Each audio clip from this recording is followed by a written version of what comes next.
Chapter 1. The compound effect in action. You know that expression, slow and steady wins the race? Ever heard the story of the tortoise and the hare? Ladies and gentlemen, I'm the tortoise. Give me enough time, and I will beat virtually anybody, anytime, in any competition. Why? Not because I'm the best or the smartest or the fastest.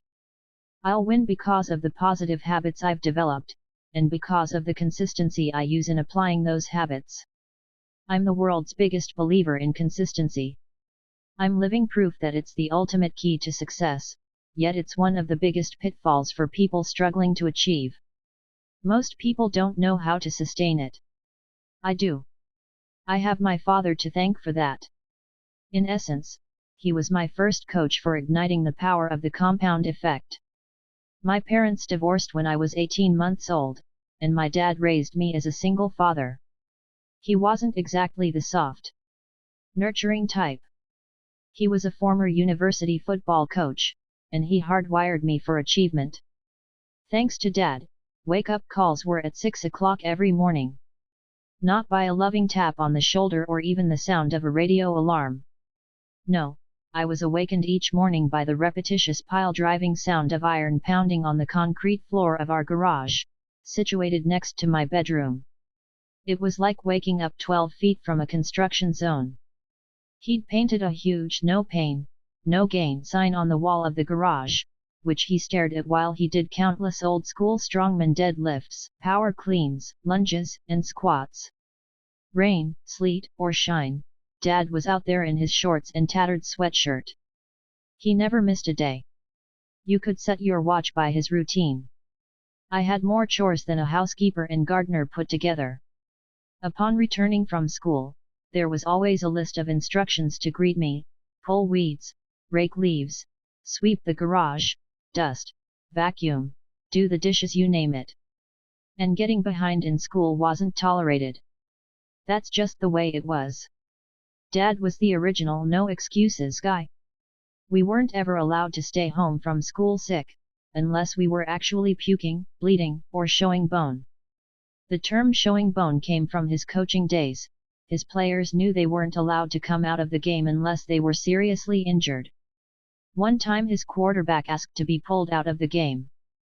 Dad said, "Not unless you're showing bone."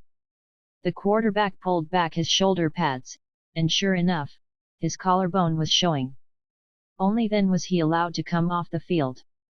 One of Dad's core philosophies was, it doesn't matter how smart you are or aren't, you need to make up in hard work what you lack in experience, skill, intelligence, or innate ability.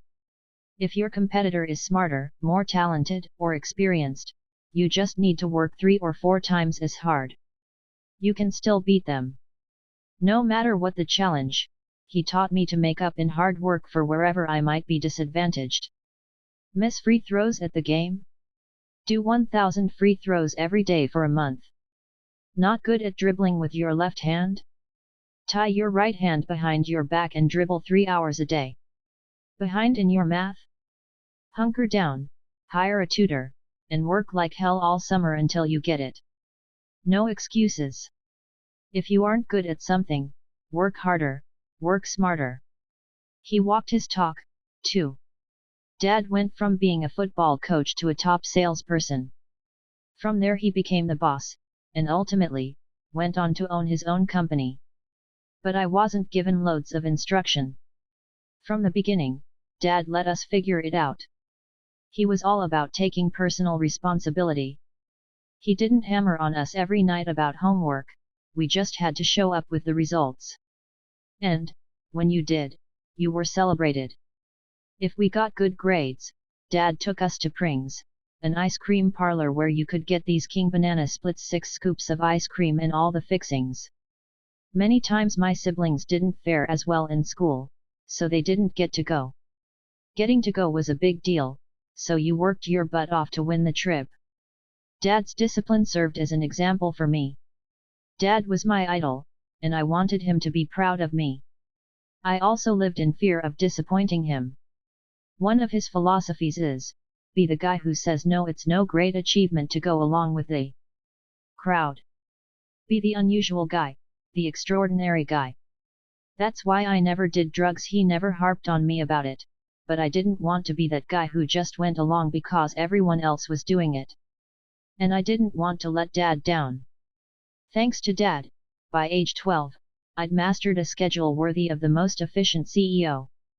Sometimes I griped and moaned, I was a kid, but even then I secretly liked knowing that I had an edge over my classmates. Dad gave me a serious head start on the discipline and mentality it takes to be dedicated and responsible, to achieve whatever I set out to achieve. It's no accident that the tagline of Success magazine is "What Achievers Read." Today Dad and I joke about what an addictive overachiever he trained me to be. At 18, I was making a six-figure income in my own business. By age 20, I owned my own home in an upscale neighborhood. By age 24, my income grew to more than $1 million a year, and by age 27, I was officially a self-made millionaire with a business that brought in more than $50 million in revenue. That just about brings us to the present day, because I'm not yet 40, but I have enough money and assets to last my family the rest of my life. There are lots of ways to screw up a kid, Dad says. At least my way was a pretty good one. You seem to have done pretty well. So, while I admit that I've had to practice sitting on my hands and being present in the moment, or chilling out peacefully in a beach chair from time to time, without taking a pile of business books or self-improvement CDs with me, I'm grateful for the success skills I learned from my dad, and my other mentors along the way. The compound effect reveals the secret behind my success. I'm a true believer in the compound effect because Dad made sure that I lived it, each and every day, until I couldn't live any other way if I tried. But if you're like most people, you're not a true believer. There are lots of perfectly understandable reasons why. You haven't had the same coaching and example showing you what to do.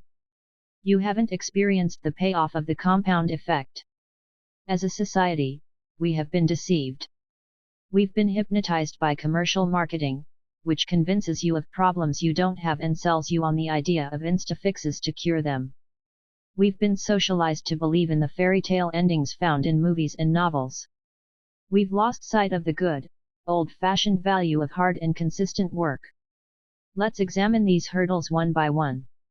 You haven't experienced the payoff of the compound effect. The compound effect is the principle of reaping huge rewards from a series of small, smart choices. What's most interesting about this process to me is that, even though the results are massive, the steps, in the moment, don't feel significant. Whether you're using this strategy for improving your health, relationships, finances, or anything else for that matter, the changes are so subtle, they're almost imperceptible. These small changes offer little or no immediate result, no big win, no obvious "I told you so" payoff. So why bother? Most people get tripped up by the simplicity of the compound effect. For instance, they quit after the 8th day of running because they're still overweight. Or, they stop practicing the piano after 6 months because they haven't mastered anything other than chopsticks. Or, they stop making contributions to their IRA after a few years because they could use the cash and it doesn't seem to be adding up to much anyway. What they don't realize is that these small, seemingly insignificant steps completed consistently over time will create a radical difference.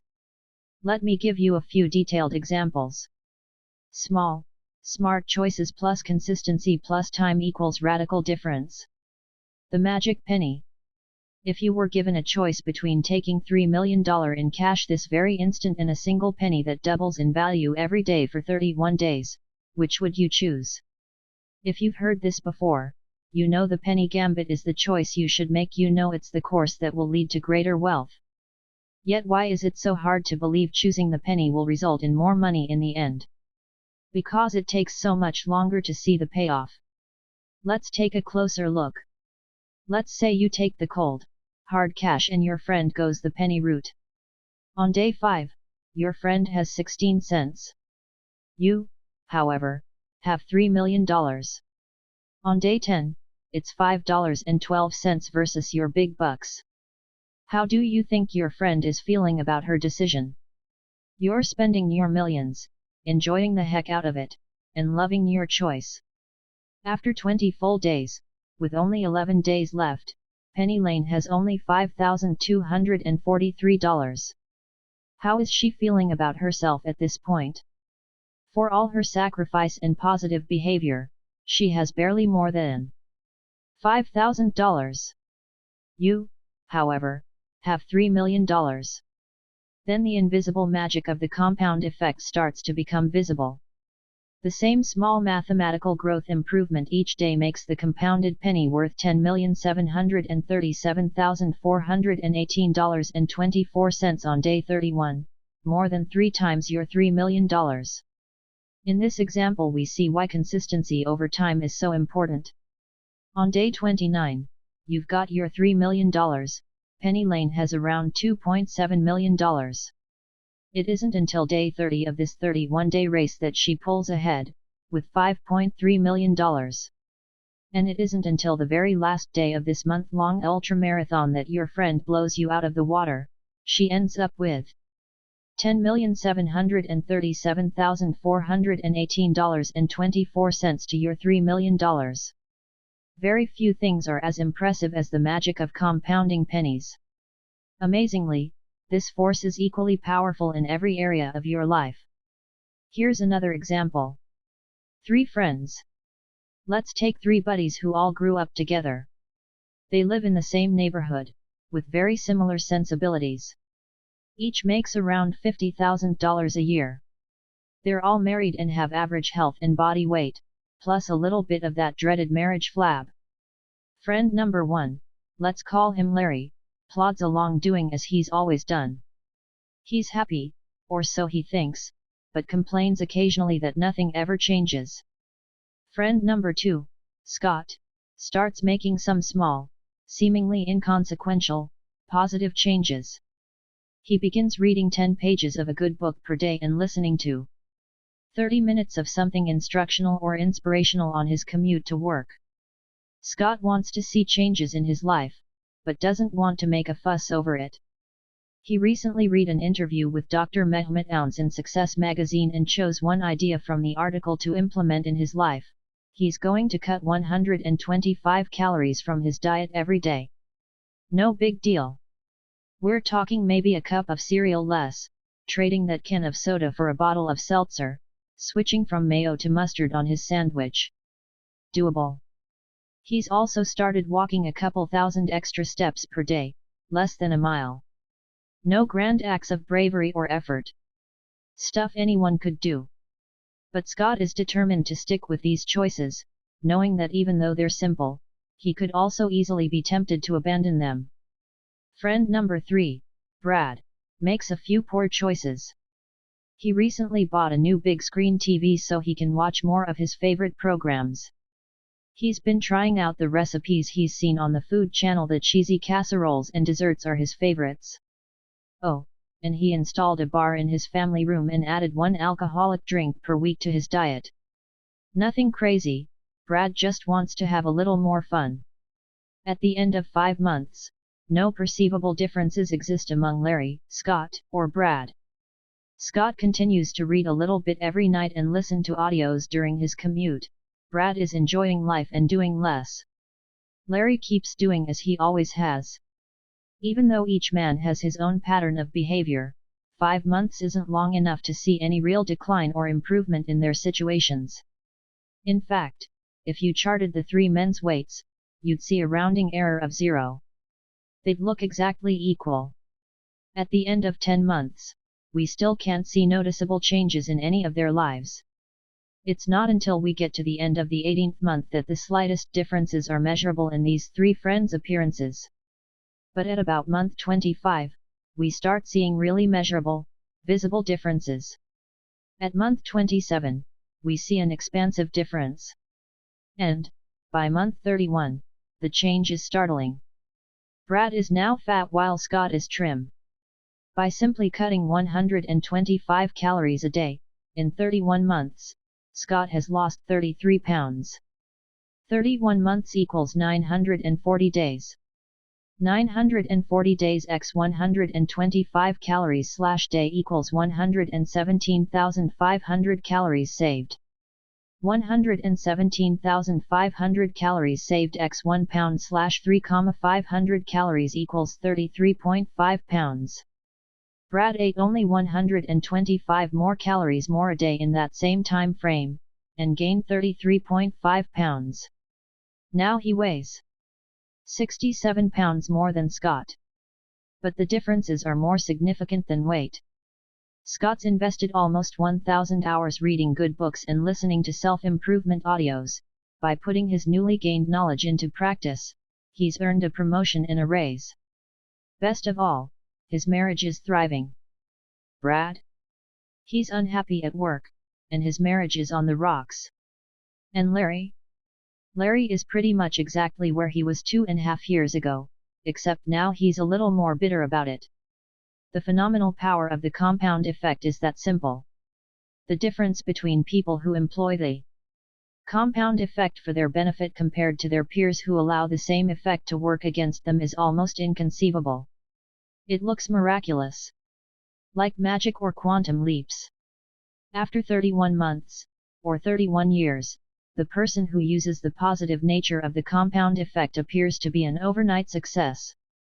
In reality, his or her profound success was the result of small, smart choices, completed consistently over time. The ripple effect. The results in the above examples seem dramatic, I know. But it goes even deeper than that. The reality is that even one small change can have a significant impact that causes an unexpected and unintended ripple effect. Let's put one of Brad's bad habits under the microscope: eating rich food more frequently, to better understand how the compound effect can also work in a negative way and can create a ripple effect that impacts your entire life. Brad makes some muffins from a recipe he learned from the Food Channel. He's proud and his family loves it, and it seems to add value all around. He starts making them, and other sweets, frequently. He loves his own cooking and eats more than his share, but not so much that anyone notices. However, the extra food makes Brad sluggish at night. He wakes up a little groggy, which makes him cranky. The crankiness and sleep deprivation begin to impact his work performance. He's less productive, and as a result, gets discouraging feedback from his boss. By the end of the day, he feels dissatisfied with his job and his energy level is way down. The commute home seems longer and more stressful than ever. All of this makes him reach for more comfort food. Stress has a way of doing that. The overall lack of energy makes Brad less likely to take walks with his wife, like he used to. He just doesn't feel like it. She misses their time together and takes his withdrawal personally. With fewer shared activities with his wife and an absence of fresh air and exercise, Brad's not getting the endorphin release that had helped make him feel upbeat and enthusiastic. Because he's not as happy, he starts finding fault with himself and others, and stops complimenting his wife. As his own body starts to feel flabby, he feels less self-confident, less attractive, and becomes less romantic. Brad doesn't realize how his lack of energy and affection toward his wife affects her. He just knows that he feels funky. He starts losing himself in late-night TV because it's easy and distracting. Feeling his distance, Brad's wife starts to complain, then becomes needy. When that doesn't work, she emotionally withdraws to protect herself. She's lonely. She pours her energy into her work and spends more time with her girlfriends to fulfill her need for companionship. Men start flirting with her, which makes her feel desirable again. She would never cheat on Brad, but he has a feeling something's wrong. Instead of seeing that his poor choices and behaviors are at the root of their problems, he finds fault with his wife. Believing that the other person is wrong rather than looking inside and doing the work necessary to clean up your mess is basic psychology 101 stuff. In Brad's case, he doesn't know to look inside. They don't offer self-improvement or relationship advice on Top Chef or his favorite crime shows. However, the thought may have occurred to him that, if he had read the personal development books his buddy Scott read, he might have learned about ways to change negative habits. Unfortunately for Brad, The small choices he made on a daily basis created a ripple that wreaked havoc on every area of his life. Of course, all that calorie counting and intellectual stimulation has had the opposite effect with Scott, who's now reaping the bounty of positive results. It's that simple. With enough time and consistency, the outcomes become visible. Better yet, they're totally predictable. Fig. 1. Results: income, health, relationships, happiness, success. Months 10-20-27. The beauty of the compound effect is in its simplicity. Notice how, on the left side of the diagram, the results are intangible, but how powerfully they differ later on. The behaviors all along the way are exactly the same, but the magic of the compound effect eventually kicks in to bring massive differences in results. The compound effect is predictable and measurable. That's great news. Isn't it comforting to know you only need to take a series of tiny steps, consistently, over time, to radically improve your life? Doesn't that sound easier than mustering up some grand show of bravery and heroic strength, only to wear yourself out and have to drum up all that energy again at a later date for another try, which will likely be unsuccessful? I'm exhausted just thinking about it. But that's what people do. We've been conditioned by society to believe in the effectiveness of a great display of massive effort. Heck, it's downright all-American. See Figure 1. Success, old school.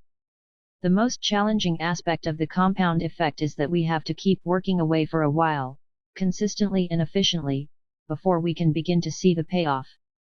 Our grandparents knew this, though they didn't spend their evenings glued to the TV watching infomercials about how to have thin thighs in 30 days or a real estate kingdom in 6 months. I bet your grandparents worked 6 days a week, from sunup to sundown, using the skills they learned in their youth and repeatedly throughout their entire life. They knew the secret was hard work, discipline, and good habits.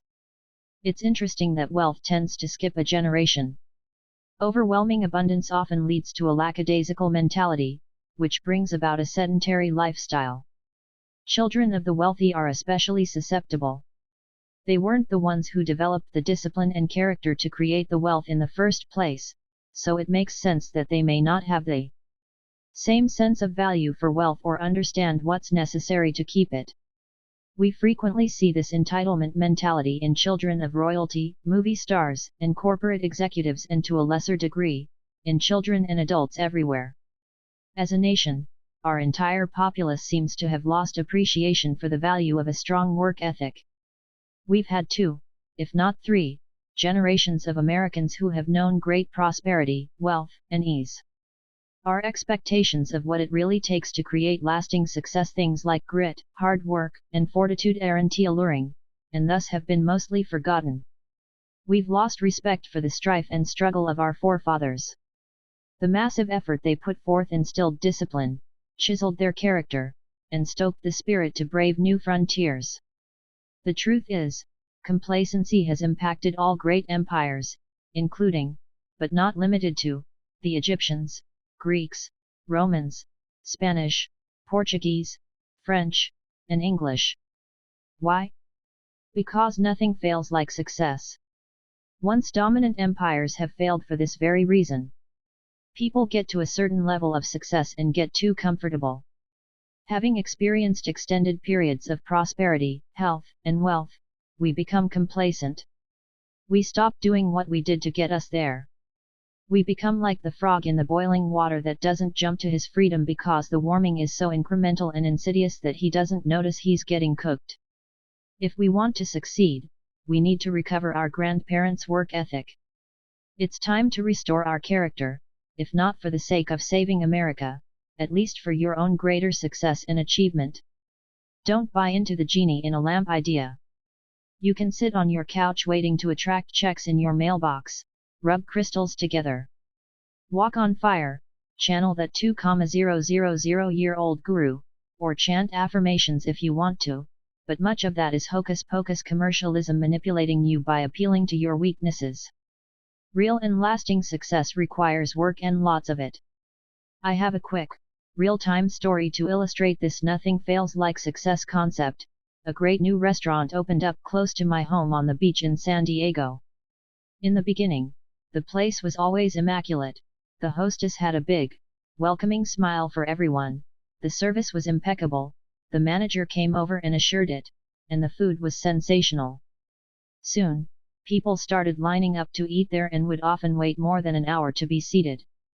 Then, unfortunately, the restaurant's staff began to take its success for granted. The hostess became snooty, the service staff disheveled and curt, and the food quality hit or miss. The place was out of business within 18 months. They failed because of their success. Or rather, because they stopped doing what made them successful to begin with. Their success clouded their perspective and they slacked off. Microwave mentality. Understanding the compound effect will rid you of insta results expectation. The belief success should be as fast as your fast food, your 1-hour glasses, your 30-minute photo processing, your overnight mail, your microwave eggs, your instant hot water and text messaging. Enough, okay? Promise yourself that you are going to let go once and for all of your lottery winner expectations because, let's face it, you only hear stories about the one winner, not the millions of losers. That person you see jumping up and down in front of the Vegas slot machine or at the Santa Anita horse track doesn't reveal the hundreds of times that same person lost. If we go back to our mathematical chance of a positive result, again, we have a rounding error of 0 as in, you have about 0 chance of winning. Harvard psychologist Daniel Gilbert, author of Stumbling on Happiness, says that if we gave lottery losers each 30 seconds on TV to announce not, I won, but I lost, it would take almost 9 years to get through the losers of a single drawing. When you understand how the compound effect works, you won't pine for quick fixes or silver bullets. Don't try to fool yourself into believing that a mega successful athlete didn't live through regular bone-crushing drills and thousands of hours of practice. He got up early to practice and kept practicing long after all others had stopped. He faced the sheer agony and frustration of the failure, loneliness, hard work, and disappointment it took to become number one. By the end of this book, or even before, I want you to know in your bones that your only path to success is through a continuum of mundane, unsexy, unexciting, and sometimes difficult daily disciplines compounded over time. Know, too, that the results, the life, and the lifestyle of your dreams can be yours when you put the compound effect to work for you. If you use the principles outlined in the compound effect, you will create your fairy tale. Ending. See Figure 2. Have I made my point? Good. Join me in the next chapter, where we will focus on the one thing that controls your life. Every victory or defeat, triumph or failure has started with this. Everything you have or don't have in your life right now has been because of this. Learn to change this, and you can change your life. Let's discover what this is. Fig 2. Results: income, health, relationships, happiness, success. The compound effect is always working. You can choose to make it work for you, or you can ignore it and experience the negative effects of this powerful principle. It doesn't matter where you are on this graph. Starting today, you can decide to make simple, positive changes and allow the compound effect to take you where you want to go. Put the compound effect to work for you. Summary action steps. Write out a few excuses you might be clinging to, e.g., not smart enough, no experience, wrong upbringing, don't have the education, etc. Decide to make up in hard work and personal development to outcompete anyone including your old self. B. Scott, write out the half-dozen small, seemingly inconsequential steps you can take every day that can take your life in a completely new and positive direction. Don't be Brad, write down the small, seemingly inconsequential actions you can stop doing that might be compounding your results downward. List a few areas, skills, or outcomes where you have been most successful in the past. Consider whether you could be taking those for granted and are not continuing to improve, and are therefore in jeopardy of having that complacency lead to future failure. Chapter 2. Choices. We all come into this world the same, naked, scared, and ignorant. After that grand entrance, the life we end up with is simply an accumulation of all the choices we make. Our choices can be our best friend or our worst enemy. They can deliver us to our goals or send us orbiting into a galaxy far, far away. Think about it. Everything in your life exists because you first made a choice about something. Choices are at the root of every one of your results. Each choice starts a behavior that over time becomes a habit. Choose poorly, and you just might find yourself back at the drawing board, forced to make new, often harder choices. Don't choose at all, and you've made the choice to be the passive receiver of whatever comes your way. In essence, you make your choices, and then your choices make you. Every decision, no matter how slight, alters the trajectory of your life, whether or not to go to college, who to marry, to have that last drink before you drive, to indulge in gossip or stay silent, to make one more prospecting call or call it a day, to say I love you or not. Every choice has an impact on the compound effect of your life. This chapter is about becoming aware of and making choices that support the expansion of your life. Sounds complicated, but you'll be amazed by its simplicity. No longer will 99% of your choices be unconscious. No more will most of your daily routines and traditions come as a reaction to your programming. You'll ask yourself, and be able to answer, how many of my behaviors have I not voted on? What am I doing that I didn't consciously choose to do, yet continue to do every day?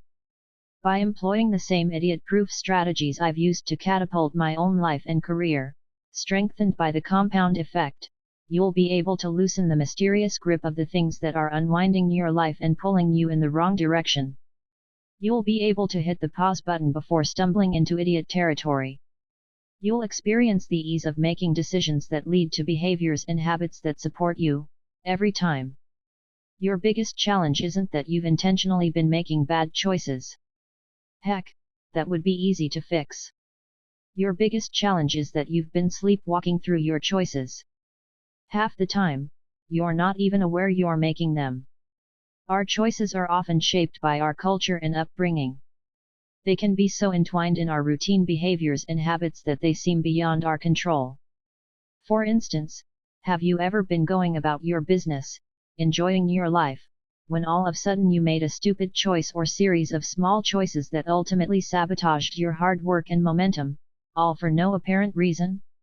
You didn't intend to sabotage yourself, but by not thinking about your decisions, weighing the risks and potential outcomes, you found yourself facing unintended consequences.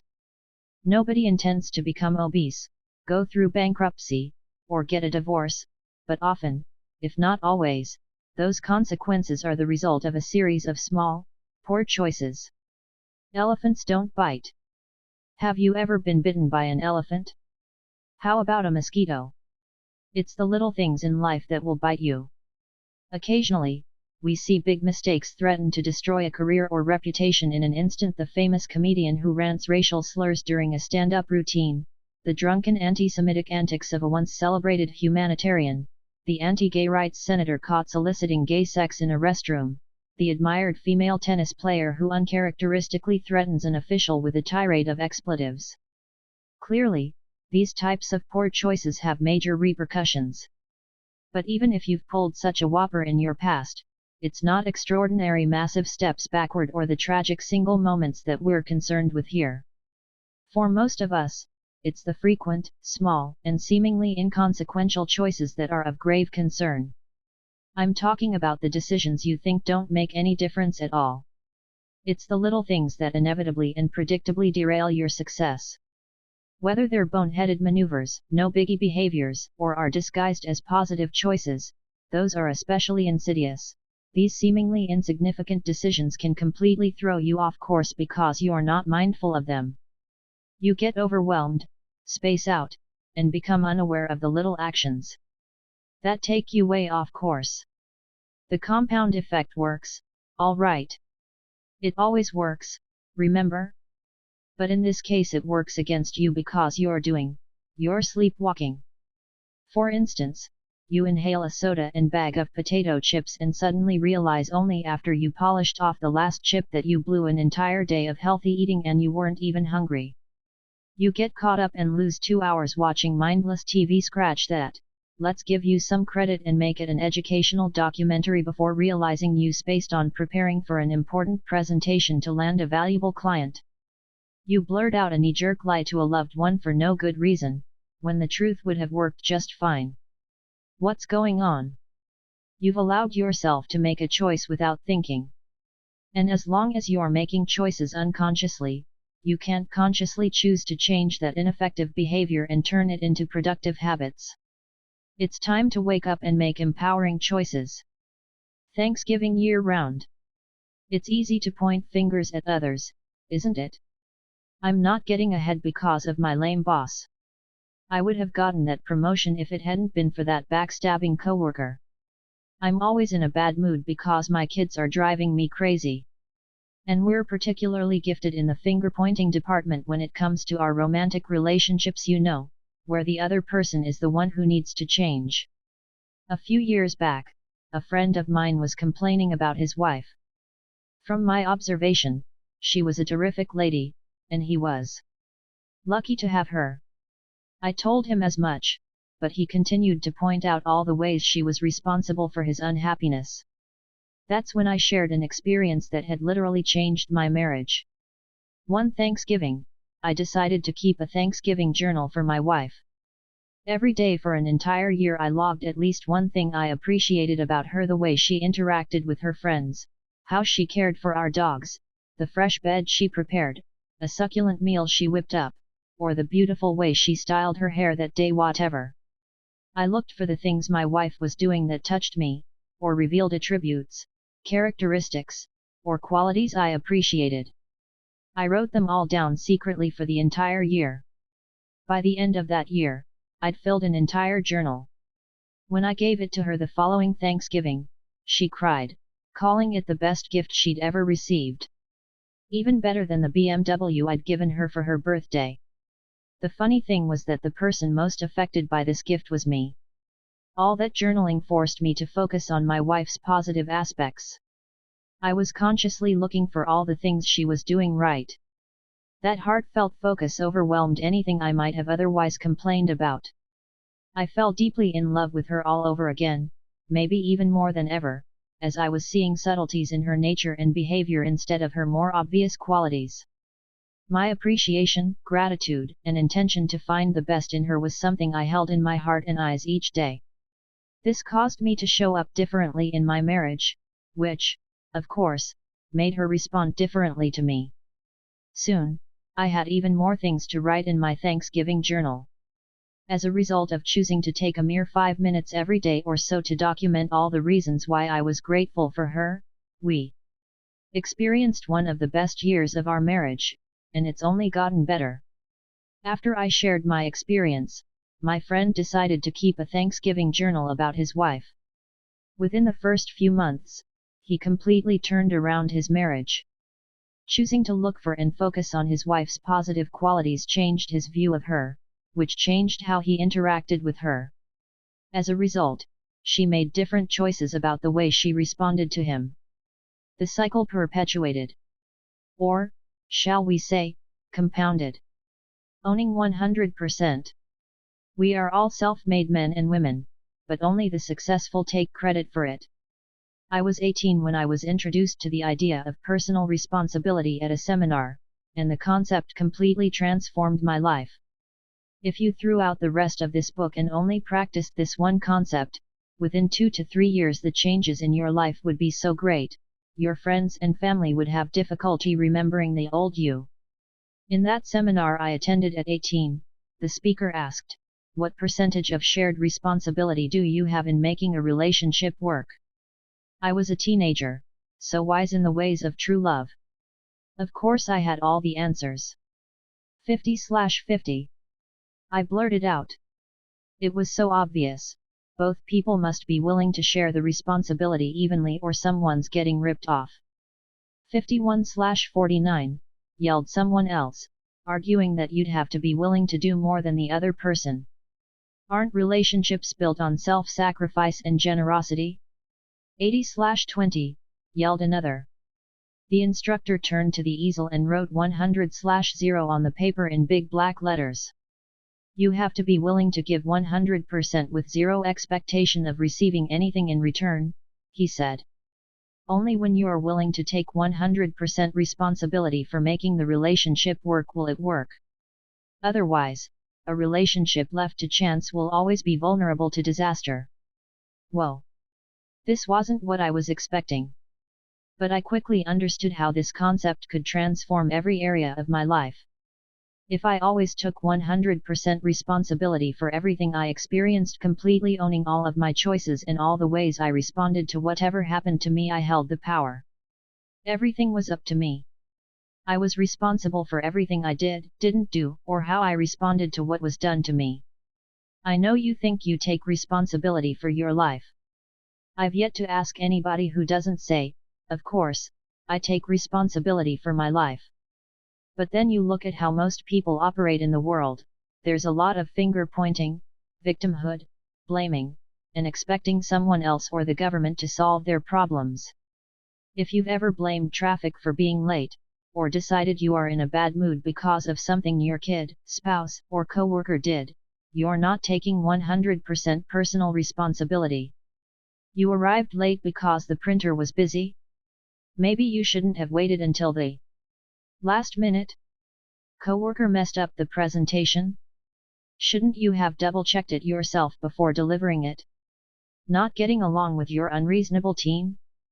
There are countless fantastic books and classes to help you learn how to deal. You alone are responsible for what you do, don't do, or how you respond to what's done to you. This empowering mindset revolutionized my life. Luck, circumstances, or the right situation wasn't what mattered. If it was to be, it was up to me. I was free to fly. No matter who was elected president, how badly the economy tanked, or what anybody said, did, or didn't do, I was still 100% in control of me. Through choosing to be officially liberated from past, present, and future victimhood, I'd hit the jackpot. I had the unlimited power to control my destiny. Getting lucky. Maybe you believe you're simply unlucky. But really, that's just another excuse. The difference between becoming fabulously rich, happy, and healthy, or broke, depressed, and unhealthy, is the choices you make throughout life. Nothing else will make the difference. Here's the thing about luck, we're all lucky. If you are on the right side of the dirt, have your health, and a little food in your cupboard, you are incredibly lucky. Everyone has the opportunity to be lucky, because beyond having the basics of health and sustenance, luck simply comes down to a series of choices. When I asked Richard Branson if he felt luck played a part in his success, he answered, yes, of course, we are all lucky. If you live in a free society, you are lucky. Luck surrounds us every day, we are constantly having lucky things happen to us, whether you recognize it or not. I have not been any more lucky or unlucky than anyone else. The difference is when luck came my way, I took advantage of it. Ah, spoken like a man knighted with wisdom. While we're on the topic, it's my belief that the old adage we often hear, luck is when opportunity meets preparation, isn't enough. I believe there are two other critical components to luck. The complete formula for getting lucky. Preparation, personal growth, plus attitude, belief/mindset, plus opportunity, a good thing coming your way, plus action, doing something about it, equals luck. Preparation, by consistently improving and preparing yourself, your skills, knowledge, expertise, relationships, and resources, you have the wherewithal to take advantage of great opportunities when they arise, when luck strikes. Then, you can be like Arnold Palmer, who told Success magazine in February of 2009, "It's a funny thing, the more I practice, the luckier I get." Attitude, this is where luck evades most people, and where Sir Richard is spot on with his belief that luck is all around us. It's simply a matter of seeing situations, conversations, and circumstances as fortuitous. You cannot see what you don't look for, and you cannot look for what you don't believe in. Opportunity, it's possible to make your own luck, but the luck I'm talking about here isn't planned for, or it comes faster or differently than expected. In this stage of the formula, luck isn't forced. It's a natural occurrence, and it often shows up seemingly of its own accord. Action: this is where you come in. However this luck was delivered to you from the universe, God, the Lucky Charms leprechaun, or whomever or whatever you associate delivering your good fortune, it's now your job to act on it. This is what separates the Richard Bransons from the Joseph Wallingtons. Joseph who? Exactly. You've never heard of him. That's because he failed to take action on all the lucky things that happened to him. So no more whining about the cards you were dealt, the great defeats you suffered, or any other circumstances. Countless people have more disadvantages and greater obstacles than you, and yet they're wealthier and more fulfilled. Luck is an equal opportunity distributor. Lady Luck shines on all, but rather than having your umbrella drawn, you've got to have your face to the sky. When it comes down to it, it's all you, baby. There's no other way around it. The high price of tuition at UHK, University of Hard Knocks. Nearly a decade ago I was asked to be a partner in a new startup venture. I invested a considerable sum of money into the deal and worked tirelessly on it for nearly 2 years before finding out that my partner had mismanaged and squandered all the cash. I lost more than $330,000. I didn't try to sue him, in fact, I lent him more money later for a personal situation. The bottom line was the loss was my fault. I had agreed to be his partner without doing enough due diligence on his background and personal character. During our time in business, I wasn't inspecting what I was expecting. I could justify it by saying I trusted him, but the truth was I was guilty of being lazy by not watching the finances more diligently. Not only had I made the choice to start this relationship and business, but I'd also made many choices to ignore obvious red flags and warning signs. Because I chose to not be completely responsible for the business, in the end, I was responsible for the results. When I learned of the wrongdoings, I chose not to lose any more time fighting it. Instead, I licked my wounds, learned my lesson, and moved on. In hindsight, I'd make the same choice to pick up and move on again today. I now challenge you to do the same. No matter what has happened to you, take complete responsibility for it, good or bad, victory or defeat. Own it. My mentor Jim Rohn said, "The day you graduate from childhood to adulthood is the day you take full responsibility for your life." Today is graduation day. From this day forward, choose to be 100% responsible for your life. Eliminate all of your excuses. Embrace the fact that you are freed by your choices, as long as you assume personal responsibility for them. It's time to make the choice to take control. Your secret weapon, your scorecard. I'm about to walk you through one of the single greatest strategies I've ever used in my personal development. This strategy helps me take control of the choices I make throughout the day, causing everything else to fall into place, and leading to behaviors and actions that shepherd my habits into line like dutiful, loyal minions. Right this moment, pick an area of your life where you most want to be successful. Do you want more money in the bank? A trimmer waistline? The strength to compete in an Ironman event? A better relationship with your spouse or kids? Picture where you are in that area, right now. Now picture where you want to be, richer, thinner, happier, you name it. The first step toward change is awareness.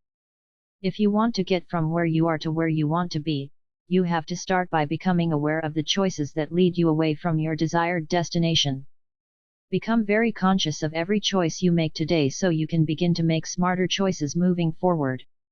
To help you become aware of your choices, I want you to track every action that relates to the area of your life you want to improve. If you've decided you want to get out of debt, you're going to track every penny you pull from your pocket. If you've decided you want to lose weight, you're going to track everything you put into your mouth.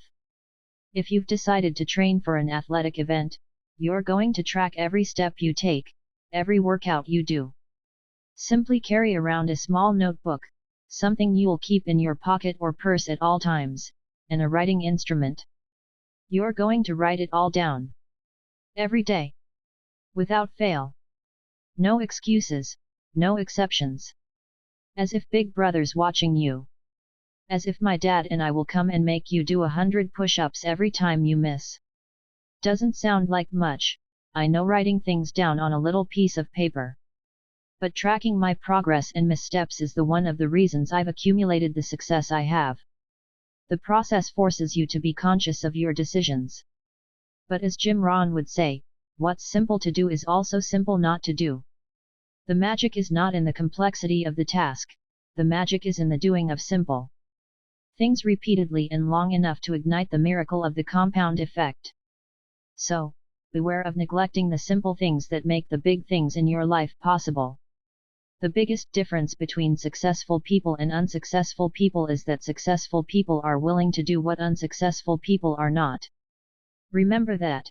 It will come in handy many times throughout life when faced with a difficult, tedious, or tough choice. Money trap. I learned the power of tracking the hard way, after I'd acted like a colossal idiot about my finances. Back in my early 20s, when I was making a lot of money selling real estate, I met with my accountant. "You owe well over $100,000 in taxes," he said. "What?" I said. "I don't have that kind of cash just lying around." "Why not?" he asked. "You collected several times that, certainly you set aside the taxes that would be due on that money." "Evidently I didn't," I said. "Where did the money go?" he asked. "I don't know," I said, a sobering confession, for sure. The money had passed through my hands like water, and I hadn't even noticed. Then my accountant did me a great favor. "Son," he said, looking me dead in the eyes, "you've got to get a grip. I've seen this 100 times before. You're spending money like a drunken fool, and you don't even know how to account for it. That's stupid. Stop it. You are now seriously in the hole. You have to earn more money that you'll owe additional taxes on just to pay for your back taxes. Continue this, and you'll dig your financial grave with your own wallet." I immediately got the message. Here's what my accountant had me do: carry a small notepad in my back pocket, and write down every single cent I spent for 30 days. Whether it was $1,000 for a new suit or 50 cents for air to fill up my tires, it all had to go down on the notepad. Wow! This brought an instantaneous awareness of the many unconscious choices I was making that resulted in money pouring out of my pockets. Because I had to log everything, I resisted buying some things, just so I didn't have to take out the notepad and write it in the dang book. Keeping a money log for 30 days straight cemented a new awareness in me, and created a completely new set of choices and disciplines around my spending. And, since awareness and positive behaviors compound, I found myself being more proactive with money in general, putting away more for retirement, finding areas to save where there was clear waste, and enjoying the fun quotient of money play money all the more. When I did consider shelling out for entertainment, I did so only after a long pause. This tracking exercise changed my awareness of how I related to my money. It worked so well, in fact, that I've used it many times to change other behaviors. Tracking is my go-to transformation model for everything that ails me. Over the years I've tracked what I eat and drink, how much I exercise, how much time I spend improving a skill, my number of sales calls, even the improvement of my relationships with family, friends, or my spouse. The results have been no less profound than my money tracking wake-up call. In buying this book, you're basically paying me for my opinion, my guidance. This is where I'm going to become a hard ass and insist you track your behaviors for at least one whole week. This book isn't designed to entertain you, it is designed to help you get results. To get results, you have to take some action. You may have heard about tracking before. In fact, you've probably done your own version of this exercise. But I also bet you aren't doing it now, right? How do I know? Because your life isn't working as successfully as you'd like. You've gotten derailed. Tracking is the way to get it back on track. Do you know how the casinos make so much money in Vegas? Because they track every table, every winner, every hour. Why do Olympic trainers get paid top dollar? Because they track every workout, every calorie, and every micronutrient for their athletes. All winners are trackers. Right now I want you to track your life with the same intention, to bring your goals within sight. Tracking is a simple exercise. It works because it brings moment-to-moment awareness to the actions you take in the area of your life you want to improve. You'll be surprised at what you will observe about your behavior. You cannot manage or improve something until you measure it. Likewise, you can't make the most of who you are, your talents and resources and capabilities until you are aware of and accountable for your actions. Every professional athlete and his or her coach track each performance down to the smallest minutiae. Pitchers know their stats on every pitch in their repertoire. Golfers have even more metrics on their swings. Professional athletes know how to adjust their performances based on what they've tracked. They pay attention to what they record and make changes accordingly, because they know when their stats improve they win more games and earn more in endorsement deals. At any given moment, I want you to know exactly how well you're doing. I'm asking you to track yourself as if you're a valuable commodity. Because you are. Want that idiot-proof system we talked about earlier? This is it. So, regardless of whether you think you're aware of your habits or not, believe me, you're not. I'm asking you to start tracking. Doing so will revolutionize your life, and ultimately, your lifestyle. Keep it slow and easy. Don't panic. We're starting off with an easy, breezy tempo. Just track one habit for 1 week. Pick the habit that has the greatest control over you, that's where you'll start. Once you begin reaping the rewards of the compound effect, you'll naturally want to introduce this practice into other areas of your life. In other words, you'll choose tracking. Let's say the category you choose is getting your eating under control because you want to lose weight. Your task is to write down everything you put in your mouth, from the steak, potatoes, and salad you have at dinner, to those many tiny choices during the day, that handful of pretzels in the break room, that second slice of cheese on your sandwich, that fun-sized candy bar, that sample at Costco, those extra sips of wine after the host tops off your glass. Don't forget the beverages. They all add up, but unless tracked, they're easy to dismiss or forget because they seem so small. Again, merely writing these things down sounds simple, and it is, but only when you do it. That's why I'm asking that you commit to choosing a category and a start date, now, before you turn this page. I am going to start tracking on date/month/year. What will the tracking look like? It will be thorough, as in organized, and relentless, as in constant. Each day you'll start with the date at the top of a fresh page, and start keeping track. What happens after the first week of tracking? You'll probably be in shock. You'll be astonished at how those calories, pennies, minutes have been escaping you. You never even knew that they were there, let alone that they'd vanished. Now, keep going. You're going to track in this one area for 3 weeks. Maybe you're already groaning, you just don't want to do it. But trust me, you'll be so blown away by the results after 1 week you'll sign yourself up for another 2. I can practically guarantee it. Why 3 weeks? You've heard psychologists say that something doesn't become a habit until you practice it for 3 weeks. It's not an exact science, but it's a good benchmark, and it has worked for me. So, ideally, I want you to stick with your choice to track your behaviors for 21 days. If you refuse, I'm not going to lose anything. Heck, it's not my waistline, cardiovascular health, bank balance, or relationship you're messing with. But, seriously, you're reading this book because you want to change your life, right? And I promised you it was going to take slow, steady work, didn't I? This one action isn't easy, but it's simple and doable. So do it. Promise yourself to start today. For the next 3 weeks, choose to carry around your own small notepad, or large one, if that's more enticing, and write every single thing down in your category. What happens in 3 weeks? You move from the shock that follows the first week to the happy surprise of seeing how merely becoming conscious of your actions begins to shape them. You'll find yourself asking, do I really want that candy bar? I'm gonna have to haul out my notebook and write it down, and I'll feel a little sheepish. That's 200 calories saved right there. Turn down that candy bar every day, and in a little more than 2 weeks, you'll have already lost a pound. You'll start adding up that $4 coffee on the way to work and realize, holy cow! I've just spent $60 on coffee in 3 weeks. Hey, that's $1,000 a year. Or, compounded, that's $51,833.79 in 20 years.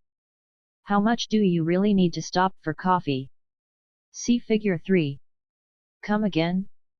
Am I saying that your $4 a day coffee habit is going to cost you $51,833.79 in 20 years? Yes, I am. Did you know that every dollar you spend today, no matter where you spend it, is costing you nearly $5 in only 20 years, and $10 in 30 years? That's because if you took $1 and invested it at 8%, in 20 years, that dollar would be worth almost $5. Every time you spend $1 today, it's like taking $5 out of your future pocket. I used to make the mistake of looking at a price tag and thinking that if an item was listed at $50, it cost me $50. Well, yes, in today's dollars. But if you consider the potential value of that same $50 after it has been invested for 20 years. Fig 3. $60,000. $50,000. $40,000. $30,000. $20,000. $10,000. $0. YEARS 1 5 10 15 20. The real cost of a $4 a day coffee habit over 20 years is $51,833.79. That's the power of the compound effect. The cost, what you lose by spending that money rather than investing it, is 4 or 5 times greater.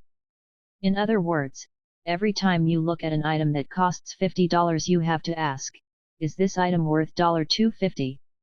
If it's worth $250 to you today, then it's worth buying. Keep that in mind next time you go to a place like Costco, with all sorts of amazing things that you didn't know you had to have. You go in to buy $25 worth of necessities and walk out with $400 of stuff instead. My garage looks like a Costco graveyard.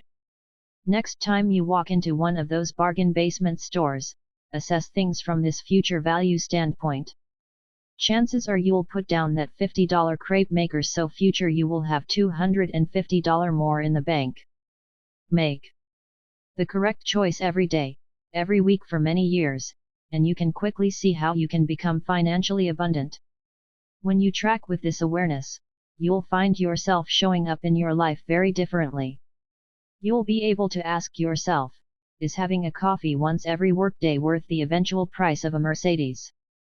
Because that's what it's costing you. Even more than that, you're not sleepwalking anymore. You're aware and conscious and making better choices. All from a little notebook and pen. Simply amazing, isn't it? The unsung, unseen hero. Once you start tracking your life, your attention will be focused on the smallest things you're doing right, as well as the smallest things you're doing wrong. And when you choose to make even the smallest course corrections consistently, over time, you'll begin to see amazing results. But don't expect immediate fanfare. When I say small course corrections, I'm talking truly invisible.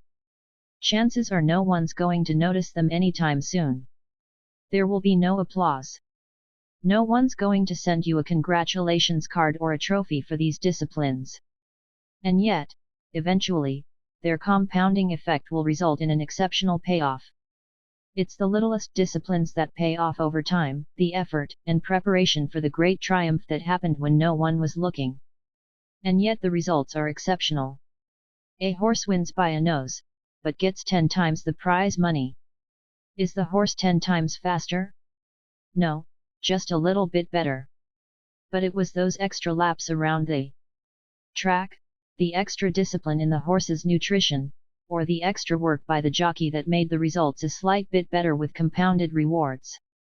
After hundreds of tournaments played and thousands of strokes tallied, the difference between the number 1 ranked golfer and the number 10 golfer is an average of only 1.9 strokes, but the difference in prize money is 5 times, over $10 million versus $2 million. The number 1 golfer isn't 5 times better, not even 50% or even 10% better. In fact, the difference between his average score is only 2.7% better. Yet, the Fig 4. $12 million, $10 million, $8 million, $6 million, $4 million, $2 million. 0. No 1 Tiger Woods average score 68.1. No 10 Scott Verplank average score 70. The difference between the number 1 ranked golfer and the number 10 golfer is an average of only 1.9 strokes, but the difference in prize money is VE times. That's the power of the compound effect. Source: FedEx Cup ranking as of mid-December 2009. Results are 5 times greater. See Figure 4. That's the power of little things adding up.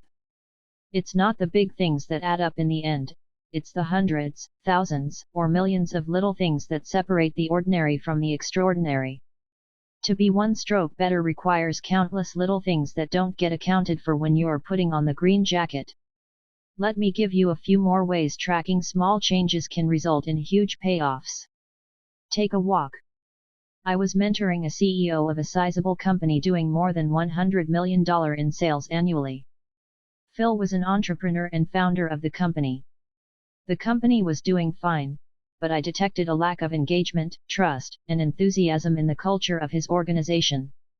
I wasn't too surprised. It turns out that Phil hadn't been in parts of his own building for more than 5 years. He'd never spoken personally to more than 80% of his staff. He basically lived in a bubble with his management team. I asked Phil to track just 1 change. 3 times a week, he had to step outside of his office and walk around the building. His goal was to seek out at least 3 people whom he saw doing things right or had heard good things about and give them some personal acknowledgement of his appreciation. This one small change in his behavior took less than an hour a week, but had massive effects over time. The employees Phil took the time to recognize began to go the extra mile and work harder to earn his greater appreciation. Other employees started to perform better, observing that great effort was recognized and appreciated. The ripple effect of their new attitude transferred to their customer interactions, improving the customer's experience with the company, increasing repeat and referral business, which increased everyone's pride. That simple change over the period of 18 months did a complete 180 on the company culture. Net profits grew by more than 30% during that time, utilizing the same staff and 0 additional investment in marketing. All because Phil committed to 1 small, seemingly insignificant step done consistently over time. Money tree. 12 years ago I had a wonderful assistant, Kathleen. She earned $40,000 a year at the time. She was tasked to manage the registration table situated at the back of the room during one of my lectures on entrepreneurship and wealth building. The next week she came into my office. "I heard you talk about saving 10% of everything you earn," she told me. "That sounds nice, but there is no way I could do that. It's totally unrealistic." She proceeded to tell me about all her bills and financial obligations. After she wrote them all out, it was obvious there really wasn't any money left over at the end of the month. "I need a raise," she said. "I'll do better than that," I told her. "I'm going to teach you how to become wealthy." It wasn't the answer she was looking for, but she agreed. I taught Kathleen how to track her spending, and she began to carry her notebook. I told her to open a separate savings account with only $33, just 1% of her existing monthly income. I then showed her how to live on $33 less the next month, bring in her Lunch just one day a week instead of going downstairs to the deli and ordering a sandwich, chips, and a drink. The next month I had her save only 2%, $67. She saved the additional $33 by changing her cable subscription service. The next month we went up to 3%. We cancelled her subscription to People magazine.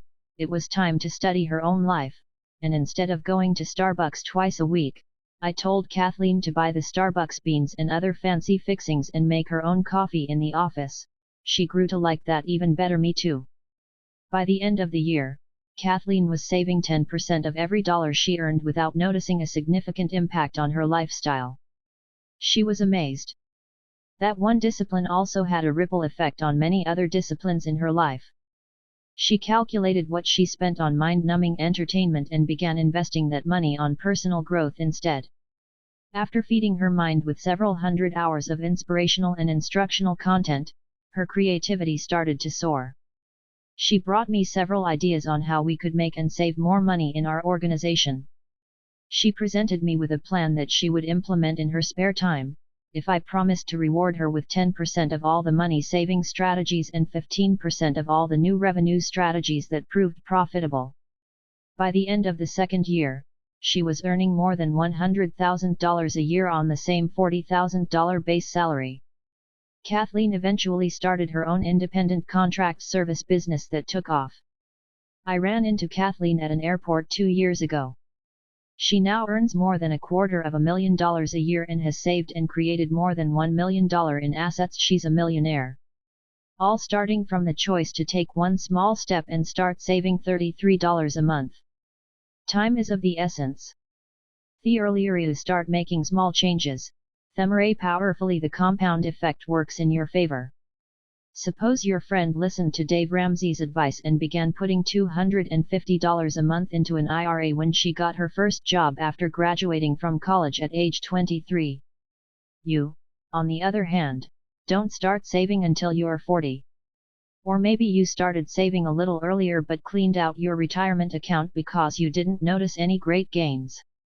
By the time your friend is 40, she never has to invest another dollar and will have more than $1 million by the age of 67, growing at 8% interest compounded monthly.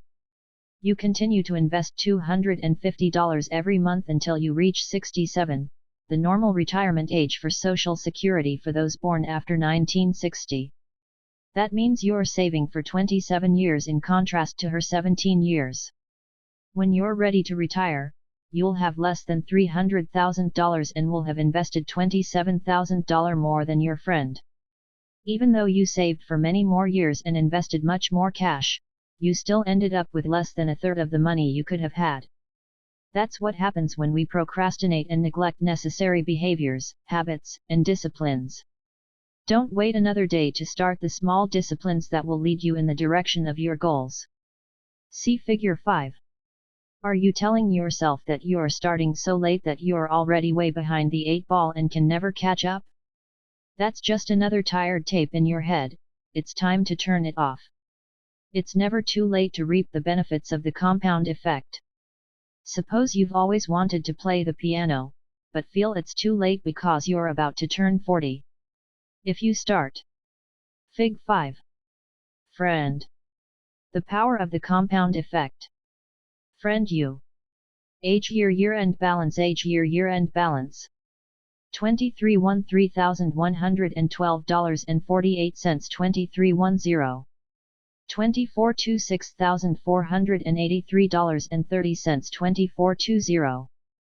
25-3 $10,133.89. 25-30. 26-4 $14,087.48. 26-40. 27-5 $18,369.21. 27-50. 28-6 $23,006.33. 28-60. 29-7 $28,028.33. 29-70. 38 $33,467.15. 38-0.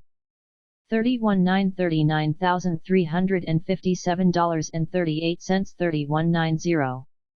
3210 $45,736.51 3210 0 3311 $52,645.10 3311 0 3412 $60,127.10 3412 0 3513 $68,230.10 3513 0 3614 $77,005.64 3614 0 3715 $86,509.56 3715 0 3816 $96,802.29 3816 0 3917 $107,949.31 3917 0 4018 $120,021.53 4018 0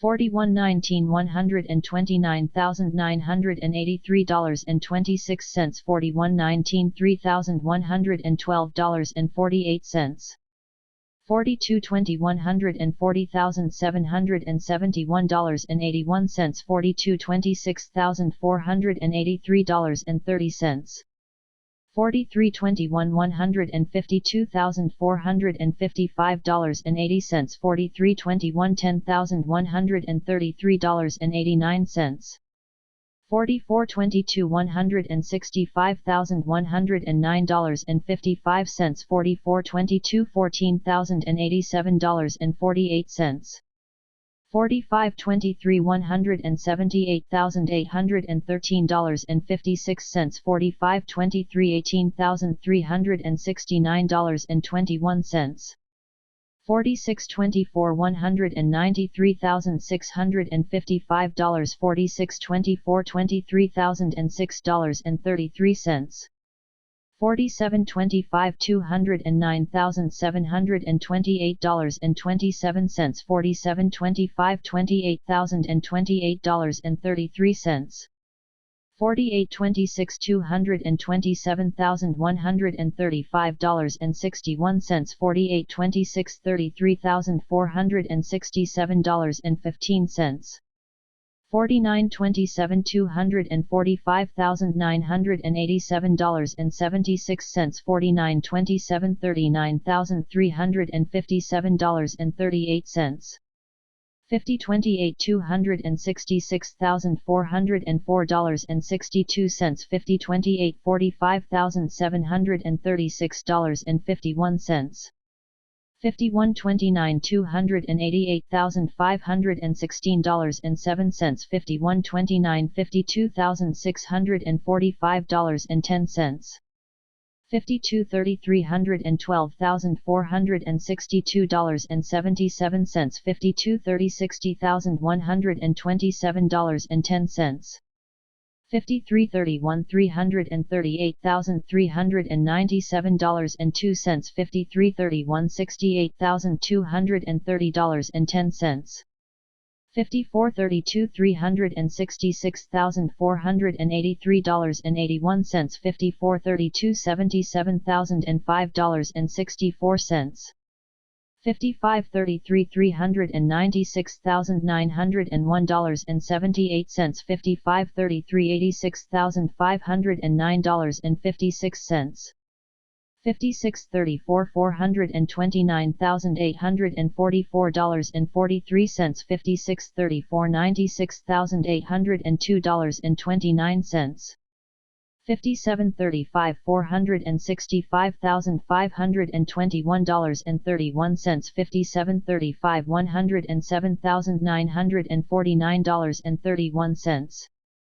5836 $504,159.35 5836 $120,021.53 5937 $546,004.33 5937 $133,095.74 6038 $591,322.42 6038 $147,255.10 $6139,640,401.89, $6139,162,589.69, $6246,193,554.93, $6240,179,197.03, $6341,751,119.64, $6341,197,182.78, $6442,813,462.20, $6442,216,661.33, $6543,880,979.16, $6543,237,756.60, $6644,954,100, $6644,260,602.76. U. Total accumulated equals total amount invested equals 6745. $54,000. 6745. $81,000. Now, by the time your retirement age, you could be a master, as you'll have been playing for 25 years. The key is to start now. Every great act, every fantastic adventure, starts with small steps. The first step always looks harder than it actually is. But what if 25 years is too long?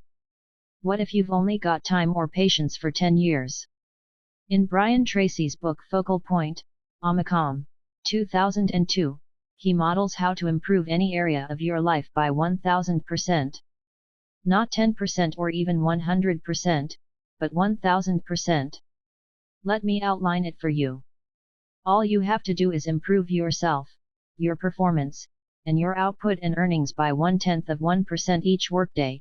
You even get to slack off on weekends. That is 1/1,000. Do you think you could do that? Of course, anyone could do that. Simple. Do it each day of the week, and you'll improve by 0.5% each week. Translation: not much, equaling 2% each month, which, compounded, adds up to 26% each year. Your income now doubles each 2.9 years. By year 10, you can be performing and earning 1000% what you are now. Isn't that amazing? You don't have to put in 1000% more effort or work 1000% more hours. Just 0.1% improvement each day. That's it. Success is a half marathon. Beverly was a salesperson for an educational software company for which I was doing a turnaround. One day she told me about her friend who was running a half marathon the upcoming weekend. I could never do such a thing, Beverly, who was significantly overweight, assured me. I get winded going up a single flight of stairs. If you want to, you can choose to do what your friend is doing, I told her. She balked, saying, "There's absolutely no way." My first step was to help Beverly find her motivation. So, Beverly, why would you want to run the half marathon? Well, my 20-year high school reunion is coming up next summer, and I want to look fabulous. But I've gained so much weight since I had my second child 5 years ago. I don't know how I can do it. Bingo. Now we had a motivating goal. But I proceeded with caution. If you've ever tried to lose weight, you probably know the drill. Buy an expensive gym membership, drop a fortune on personal trainers, new equipment, spiffy new workout clothes, and great athletic footwear. Work out vigorously for a week or so and then turn your elliptical machine into a clothes drying rack, ditch the gym, and let your sneakers mold in the corner. I wanted to try a better way with Beverly. I knew that if I could get her to choose just one new habit, she'd get hooked, and all the other behaviors would naturally fall into line. I asked Beverly to drive her car around the block and map out a 1-mile loop from her house. Then, I told her to walk the loop 3 times over a period of 2 weeks. Notice that I didn't ask her to start by running the mile. Instead, I started with something a small, easy task that required no major stretch. Then I had her walk the loop 3 times in 1 week for an additional 2 weeks. Each day she made the choice to continue on. Next I told Beverly to start a slow jog, only as far as she felt comfortable. As soon as she started feeling breathless, she was to stop and continue walking. I asked her to do this until she could run 1/4, then 1/2, and then 3/4 of that mile. It took 3 more weeks, 9 outings before she could jog a full mile. After a total of 7 weeks, she was jogging the whole loop. That might seem like a long time for such a short victory, right? After all, half of a marathon is 13.1 miles. 1 mile is nothing. What was something, however, was that Beverly was beginning to see how her choice to get fit for the reunion, her Y power, as I'll soon explain, was fueling her new health habits. The compound effect had been set in motion and was starting its miraculous process. I then asked Beverly to increase her distance 1/8 of a mile each outing, an almost unnoticeable length, maybe only 300 steps further. Within 6 months, she was running 9 miles without any discomfort at all. In 9 months, she was running 13.5 miles regularly, more than the distance of a half marathon, as part of her running routine. More exciting, though, was what happened in other areas of her life. Beverly lost her cravings for chocolate, a lifelong obsession, and heavy, fatty foods. Gone. The increased energy she felt from the cardiovascular exercise and better eating choices helped her bring more enthusiasm to her work. Her sales performance doubled during the same period, which was great for me. As we saw in the previous chapter, the ripple effects of all this momentum raised her self-esteem, which made her more affectionate toward her husband. Their relationship became more passionate than it had been since college.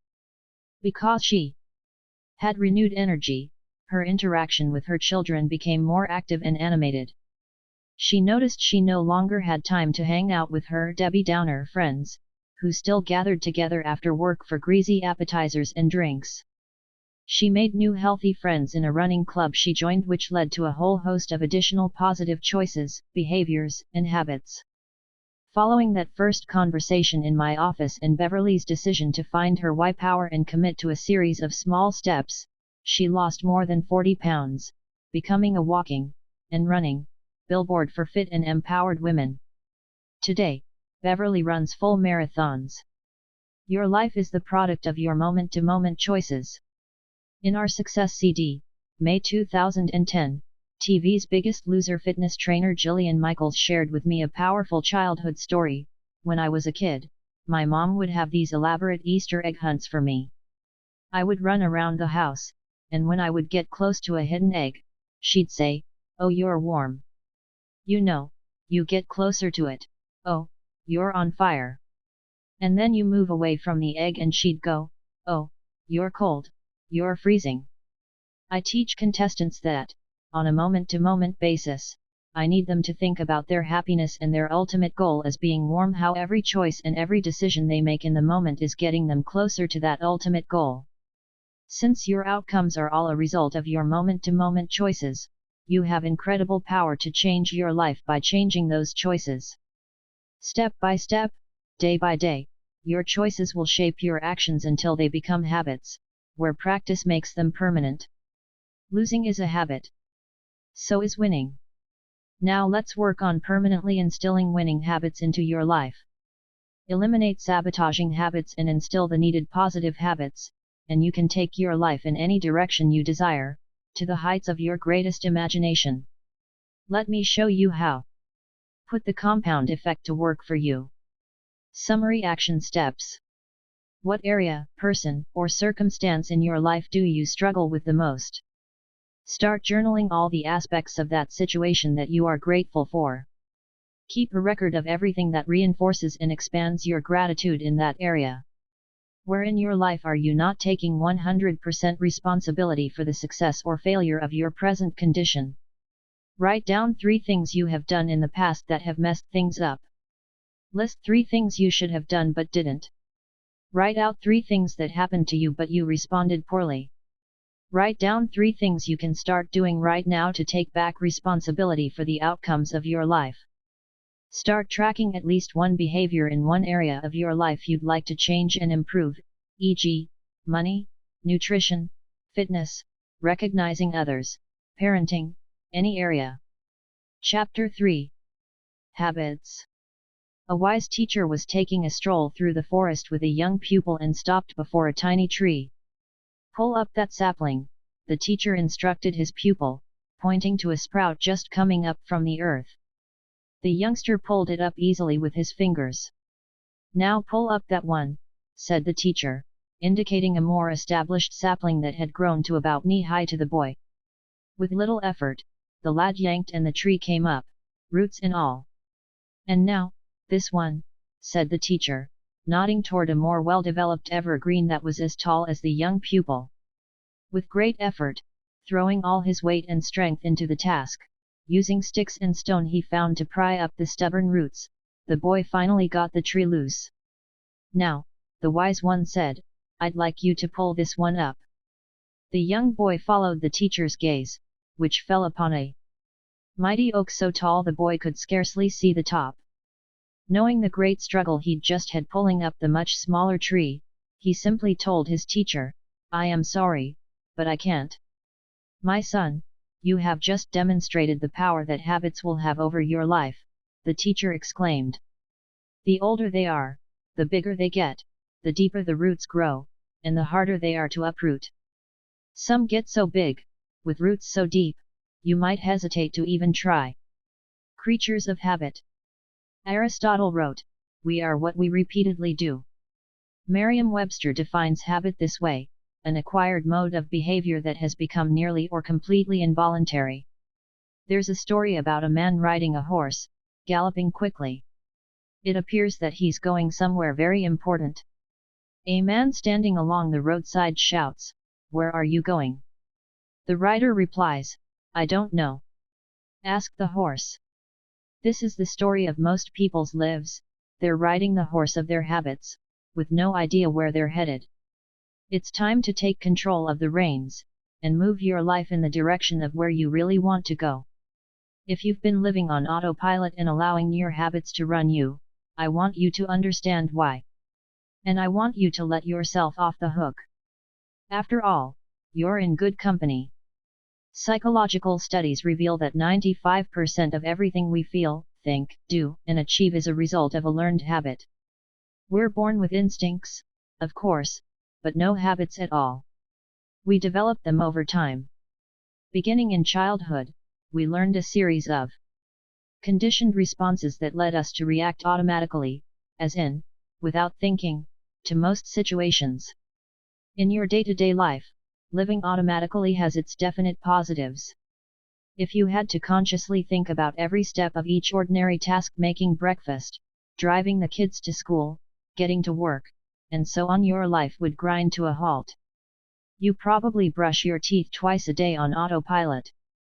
There's no big philosophical debate, you just do it. You strap on your seatbelt the minute your butt hits the seat. No second thoughts. Our habits and routines allow us to use minimal conscious energy for everyday tasks. They help keep us sane and enable us to handle most situations reasonably well. And because we don't have to think about the mundane, we can focus our mental energy on more creative and enriching thoughts. Habits can be helpful as long as they're good habits, that is. If you eat healthfully, you've likely built healthy habits around the food you buy and what you order at restaurants. If you're fit, it's probably because you work out regularly. If you're successful in a sales job, it's probably because your habits of mental preparation and positive self-talk enable you to stay optimistic in the face of rejection.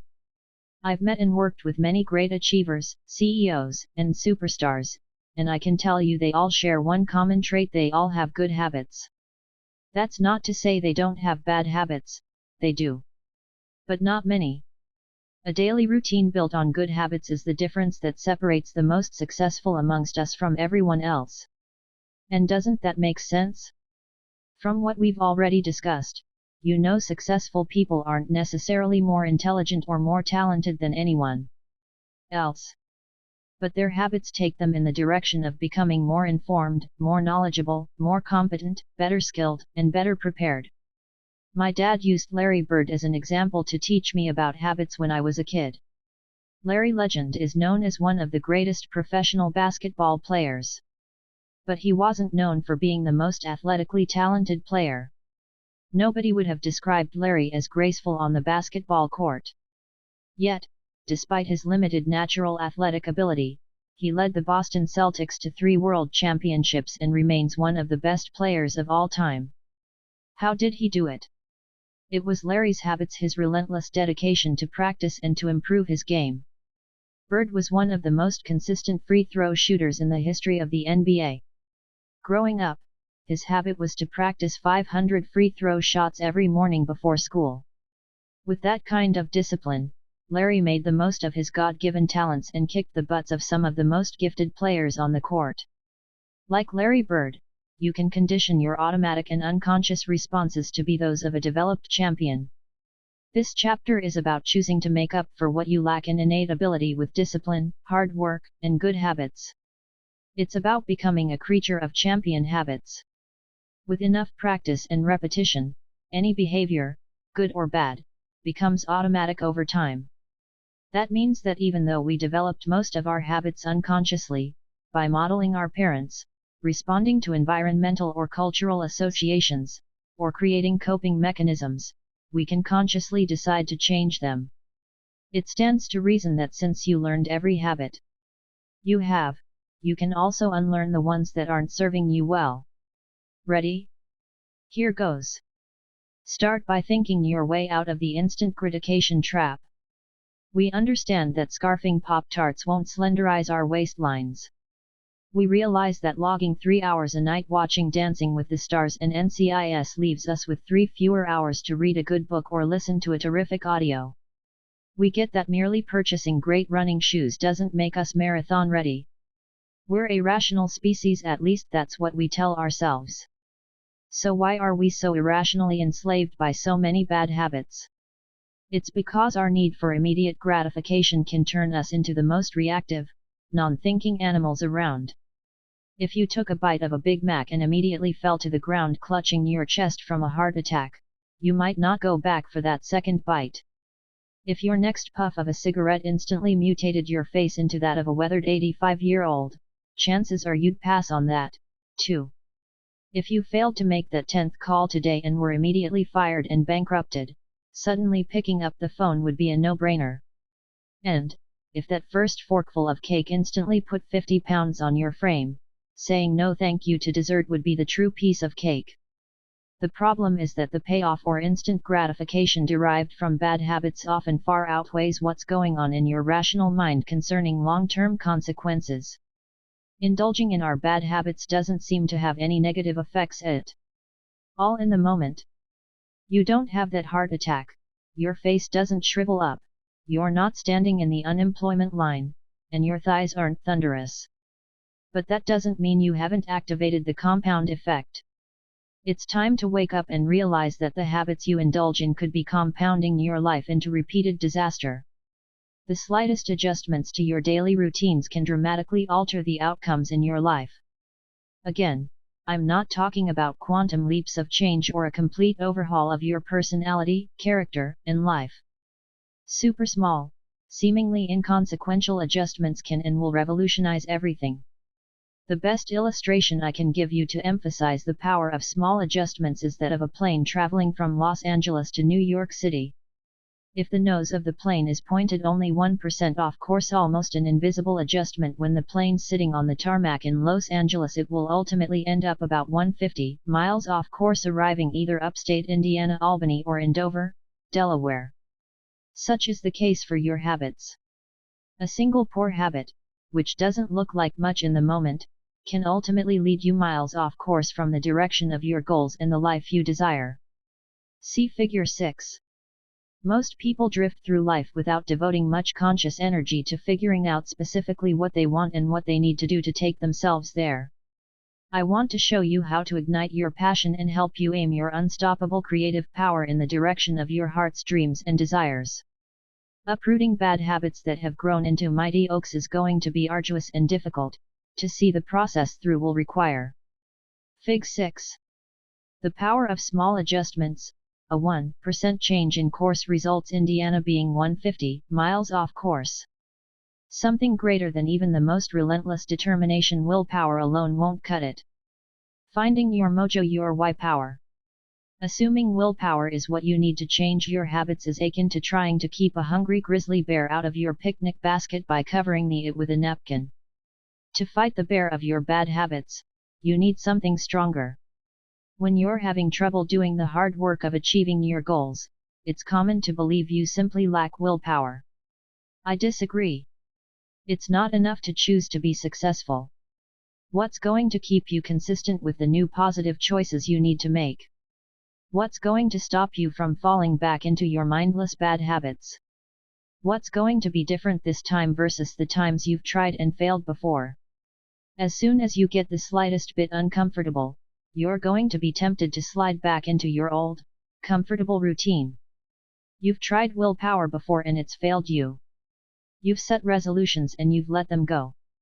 You thought you were going to lose all that weight last time. You thought you'd make all those sales calls last year. Let's stop the insanity and do something different so you can get different and better results. Forget about willpower. It's time for why power. Your choices are only meaningful when you connect them to your desires and dreams. The wisest and most motivating choices are the ones aligned with that which you identify as your purpose, your core self, and your highest values. You've got to want something, and know why you want it, or you'll end up giving up too easily. So, what is your why? You've got to have a reason if you want to make significant improvements to your life. And to make you want to make the necessary changes, your why must be something that is fantastically motivating to you. You've got to want to get up and go for years. So, what is it that moves you the most? Identifying your why is critical. What motivates you is the ignition to your passion, the source for your enthusiasm, and the fuel of your persistence. This is so important that I made it the focus of my first book, Design Your Best Year Ever, a proven formula for achieving big goals, Success Books, 2009. You must know your why. Why everything's possible. The power of your why is what gets you to stick through the grueling, mundane, and laborious. All of the hows will be meaningless until your whys are powerful enough. Until you've set your desire and motivation in place, you'll abandon any new path you seek to better your life. If your why power your desire isn't great enough, if the fortitude of your commitment isn't powerful enough, you'll end up like every other person who makes a New Year's resolution and gives up too quickly and reverts to sleepwalking through poor choices. Let me give you an analogy to help bring it home. If I were to put a 10-inch wide, 30-foot long plank on the ground and say, if you walk the length of the plank, I'll give you $20, would you do it? Of course, it's an easy $20. But what if I took that same plank and made a rooftop bridge between two 100-story buildings? That same $20 for walking the 30-foot plank no longer looks desirable or even possible, does it? You'd look at me and say, not on your life. See Figure 7. However, if your child was on the opposite building, and that building was on fire, would you walk the length of the plank to save him? Without question, and immediately you'd do it, $20 or not. Fig 7. Is your why power great enough?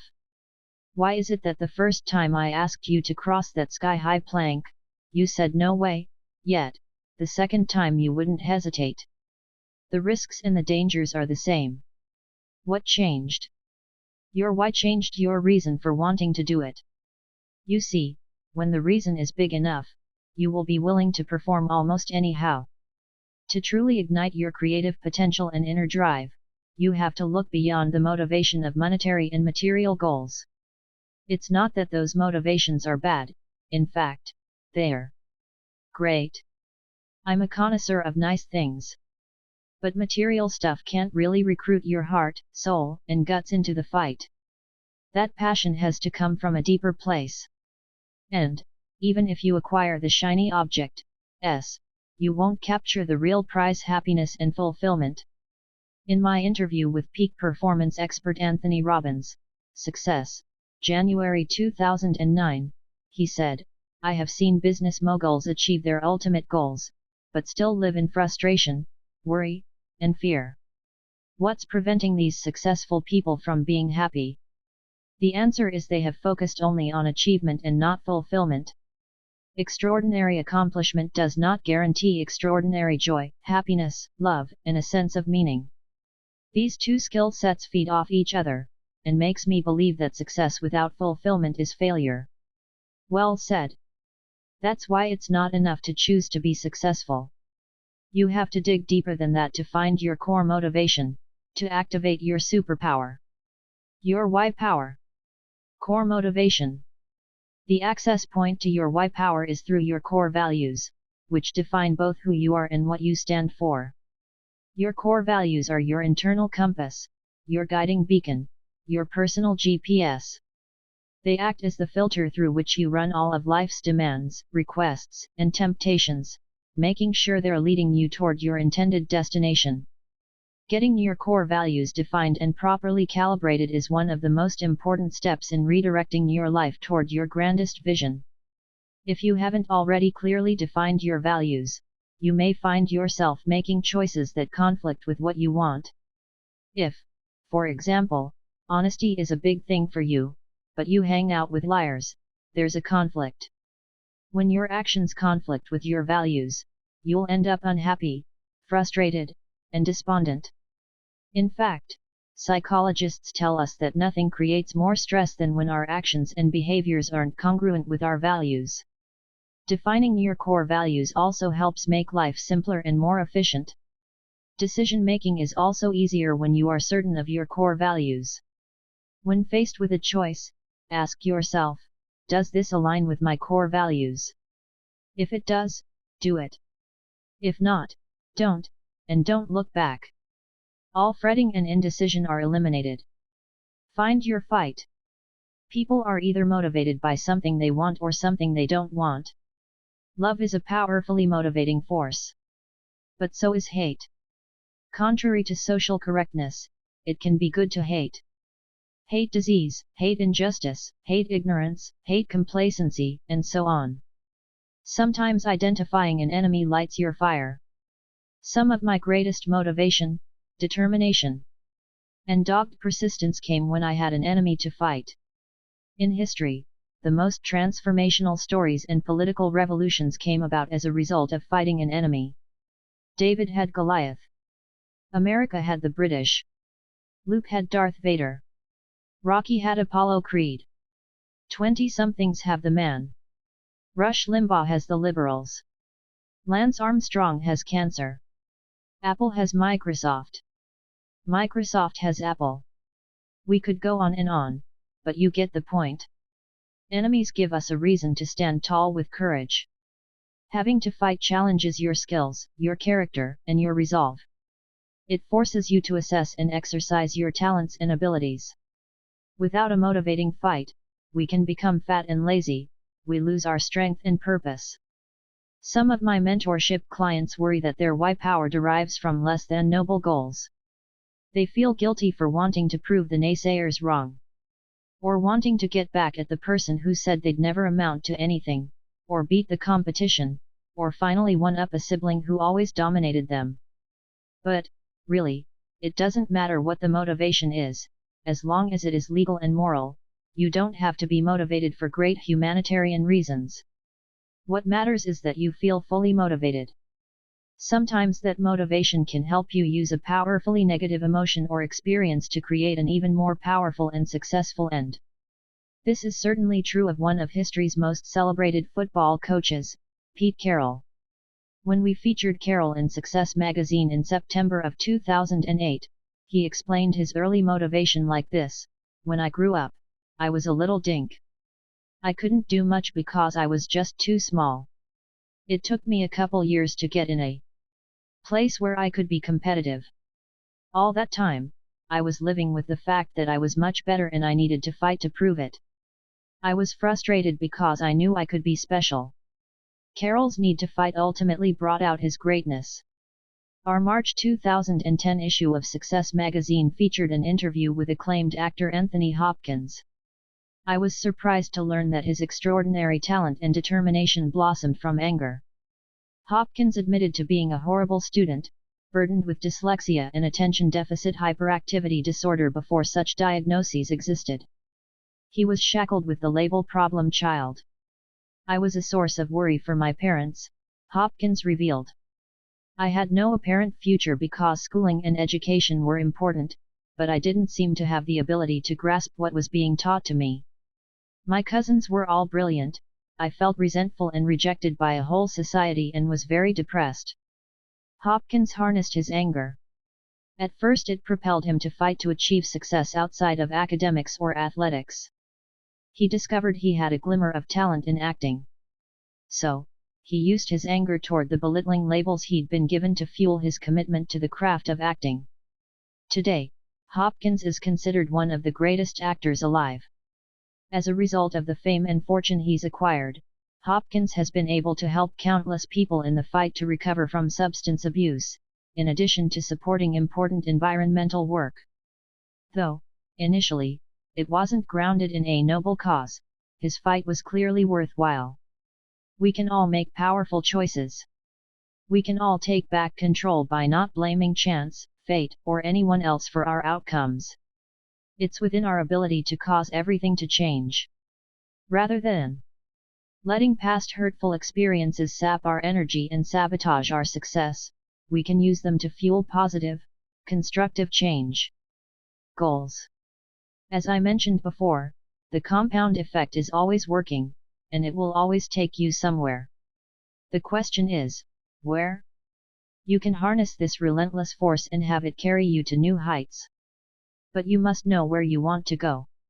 What goals, dreams, and destinations do you desire? When I attended the funeral of Paul J. Meyer, another mentor of mine, I was reminded of the richness and diversity of his life. He achieved, experienced, and contributed more than dozens of people combined. His obituary made me reassess the quantity and size of the goals I set for myself. If Paul were here, he would tell us, if you are not making the progress that you would like to make and are capable of making, it is simply because your goals are not clearly defined. One of Paul's most memorable quotes reminds us of the importance of goals. Whatever you vividly imagine, ardently desire, sincerely believe, and enthusiastically act upon, must inevitably come to pass. The one skill most responsible for the abundance in my life is learning how to effectively set and achieve goals. Something almost magical happens when you organize and focus your creative power on a well-defined target. I've seen this time and again, the highest achievers in the world have all succeeded because they mapped out their visions. The person who has a clear, compelling, and white-hot burning why will always defeat even the best of the best at doing the how. How goal setting actually works. The mystery secret revealed. You only see, experience, and get what you look for. If you don't know what to look for, you certainly won't get it. By our very nature, we are goal-seeking creatures. Our brain is always trying to align our outer world with what we're seeing and expecting in our inner world. So, when you instruct your brain to look for the things you want, you will begin to see them. In fact, the object of your desire has probably always existed around you, but your mind and eyes weren't open to seeing it. In reality, this is how the law of attraction really works. It is not the mysterious, esoteric voodoo it sometimes sounds like. It's far simpler and more practical than that. We are bombarded with billions of sensory, visual, audio, physical, bytes of information each day. To keep ourselves from going insane, we ignore 99.9% of them, only really seeing, hearing, or experiencing those upon which our mind focuses. This is why, when you think something, it appears that you are miraculously drawing it into your life. In reality, you're now just seeing what was already there. You are truly attracting it into your life. It wasn't there before or accessible to you until your thoughts focused and directed your mind to see it. Makes sense? This isn't mysterious at all, it's, in fact, quite logical.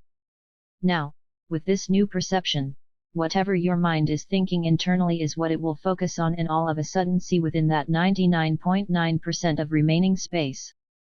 Here's a well-worn example, because it's so true. In shopping for or buying a new car, you suddenly start to see that model and make everywhere, right? It seems like there are tons of them on the streets all of a sudden when they weren't there yesterday. But is that realistic? Of course not. They were there all along, but you weren't paying attention to them. Thus, they didn't really exist to you until you gave them your attention.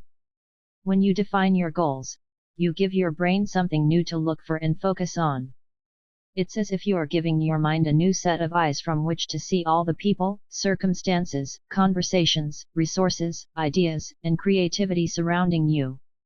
With this new perspective, an inner itinerary, your mind proceeds to match up on the outside what you want most on the inside your goal. It's that simple. The difference in how you experience the world and draw ideas, people, and opportunities into your life after you have clearly defined your goals is profound. In one of my interviews with Brian Tracy, he put it this way: top people have very clear goals. They know who they are and they know what they want. They write it down and they make plans for its accomplishment.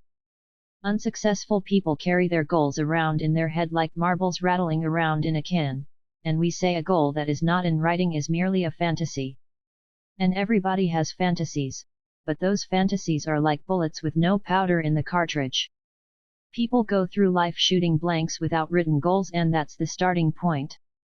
I suggest that you take some time today to make a list of your most important goals. I recommend considering goals in all aspects of your life, not just for your business or finances. Be wary of the high price of putting too much focus on any single aspect of your life, to the exclusion of everything else. Go for whole life success balance in all the aspects of life that are important to you: business, finances, health and well-being, spirituality, family and relationships, and lifestyle. Who you have to become. When most people set out to achieve new goals, they ask, okay, I have my goal, now what do I need to do to get it? It's not a bad question, but it's not the first question that needs to be addressed either. The question we should be asking ourselves is, who do I need to become? You probably know some people who seem to do all the right things, but still don't produce the results they want, right? Why not? One thing Jim Rohn taught me is, if you want to have more, you have to become more. Success is not something you pursue. What you pursue will elude you. It can be like trying to chase butterflies. Success is something you attract by the person you become. When I understood that philosophy, wow! It revolutionized my life and personal growth. When I was single and ready to find my mate and get married, I made a long list of traits I desired in the perfect woman, for me. I filled more than 40 pages of a journal, front and back, describing her in great detail: her personality, character, key attributes, attitudes, and philosophies about life, even what kind of family she'd come from, including her culture and physical makeup, down to the texture of her hair. I wrote in depth what our life would be like and what we'd do together. If I had then asked, what do I have to do to find and get this girl? I might still be on that butterfly chase. Instead, I looked back at the list and considered whether or not I embodied those same attributes myself. Did I have the very qualities I was expecting in her? I asked myself, what kind of a man would a woman like this be looking for? Who do I need to become to be attractive to a woman of this substance? I filled 40 more pages describing all the attributes, qualities, behaviors, attitudes, and characteristics I needed to become myself. Then I went to work on becoming and achieving those qualities. Guess what? It worked. As if she were peeled off the pages of my journal and appeared in front of me, my wife, Georgia, is exactly what I described and asked for, in almost eerie detail. The key was my getting clear on who I'd have to be to attract and keep a woman of her quality, and then doing the work to achieve that. Behave yourself. Alright, let's map out your process for achieving the goals you've decided upon. This is the doing process, or, in some cases, the stop doing process. What stands between you and your goal is your behavior. Do you need to stop doing anything so the compound effect isn't taking you into a downward spiral? Similarly, what do you need to start doing to change your trajectory so that it's headed in the most beneficial direction? In other words, what habits and behaviors do you need to subtract from and add to your life? Your life comes down to this formula. You choice plus behavior plus habit plus compounded equals goals. Decision, action, repeated action, time. That's why it's imperative to figure out which behaviors are blocking the path that leads to your goal, and which behaviors will help you accomplish your goal. You may think you've got a handle on all your bad habits, but I'd bet good money you're wrong. Again, that's why tracking is so effective. I mean, honestly, do you know how many hours of TV you really watch every day? How many hours do you spend tuned to news channels or keeping up with the goals and accomplishments of others on the sports or style networks? Do you know how many cans of soda you drink? Or how many hours you spent doing non-essential work on the computer, Facebook, reading online gossip, etc.? As I emphasized in the previous chapter, your first job is to become aware of how you're behaving. Where have you fallen asleep on the job and developed an unconscious bad habit that's leading you astray? Not long ago, a successful executive with whom I serve on a nonprofit board hired me to mentor him on improving his productivity. He was doing well, but knew he could optimize his time and output further with some coaching. I had him track his activities for a week, and I noticed something I see too often. He spent an incredible amount of time reviewing the news, 45 minutes in the morning reading the newspaper, another 30 minutes listening to news on his morning commute, and an equal amount of time tuning in again on his drive back home. During his workday, he'd check Yahoo News several times, spending at least 20 minutes in total. When he got home, he'd catch the last 15 minutes of the local news while greeting his family. Then he'd catch up on 30 minutes of sports news and 30 minutes of the 10 o'clock news before going to bed. In total, he was spending 3.5 hours with the news each day. This man wasn't an economist or a commodities trader, or in any profession that lived or died by the latest news. The time he spent with the paper and news programs on radio and TV greatly exceeded what he needed to be a knowledgeable voter and contributing member of society, or even to enhance his own personal interests. In fact, he was getting very little valuable information through his programming choices, or, rather, his lack of choices. So why did he spend nearly 4 hours a day consuming it? It was a habit. I suggested he keep his TV and radio off, cancel his newspaper subscription, and set up an RSS feeder so he could select and receive only the news he deemed important for his business and personal interests. Doing so immediately cleared out 95% of the mind-cluttering and time-sucking noise. He could now review all that mattered to him in less than 20 minutes a day. This left the 45 minutes in the morning, his commute time, and that hour in the evening for productive activities, exercise, listening to instructional and inspirational material, reading, planning, preparing, and spending quality time with his family. He tells me he's never felt less stressed. Constant negative news has a tendency to make you anxious, and more inspired and focused than he does now. One small, simple change in habit, one giant leap forward in balance and productivity. Okay, now it's your turn. Get out your little notebook and write out your top 3 goals. Now make a list of the bad habits that might be sabotaging your progress in each area. Write down every one. Habits and behaviors never lie. If there's a discrepancy between what you say and what you do, I'm going to believe what you do every time. If you tell me you want to be healthy, but you've got Doritos dust on your fingers, I'm believing the Doritos. If you say self-improvement is a priority, but you spend more time with your Xbox than at the library, I'm believing the Xbox.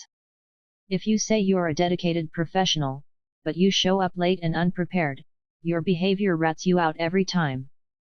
You say your family is your top priority, but if they don't appear on your busy calendar, they aren't, really. Look at the list of bad habits you just made. That's the truth about who you are. Now you get to decide whether that's okay, or if you want to change.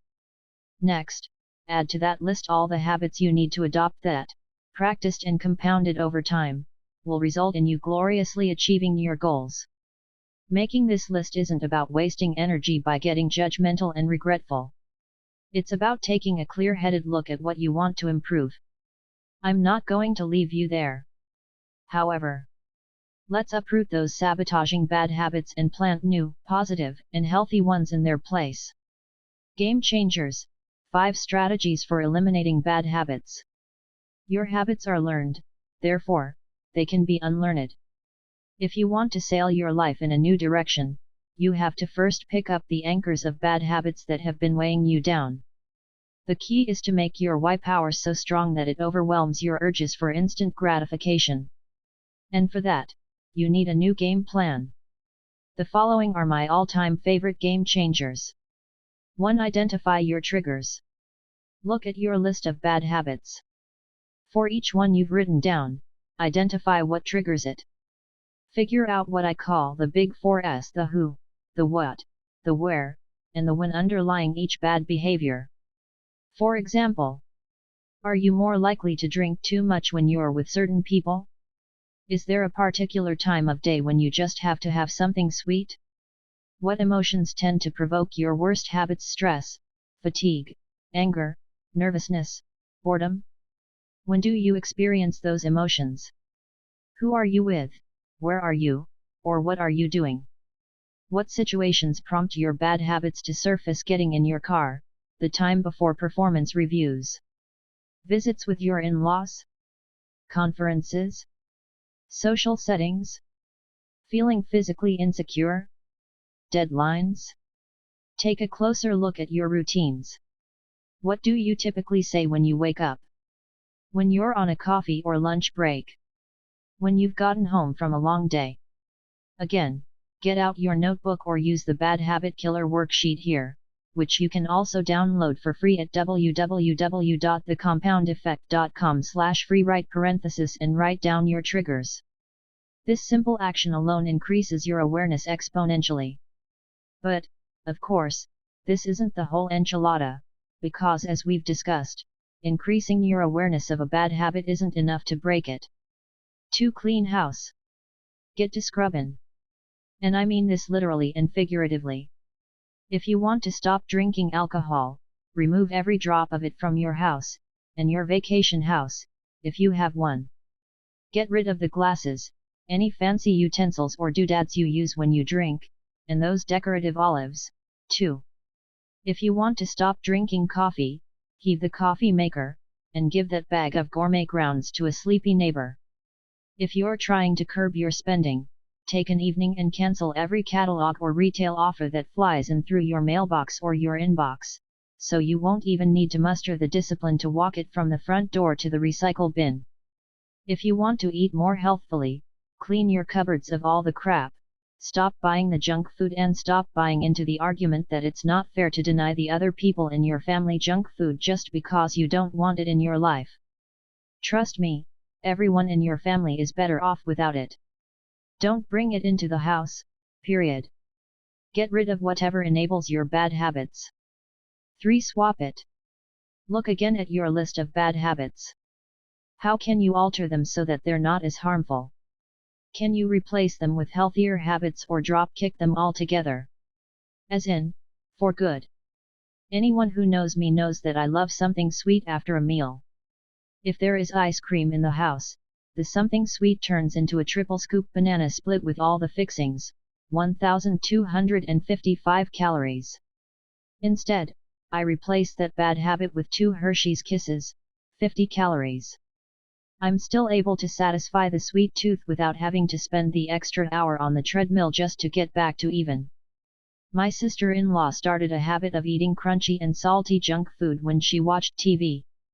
She'd crunch through a whole bag of tortilla chips with little actual awareness. Then she realized that what she really enjoyed was the crunchy sensation in her mouth.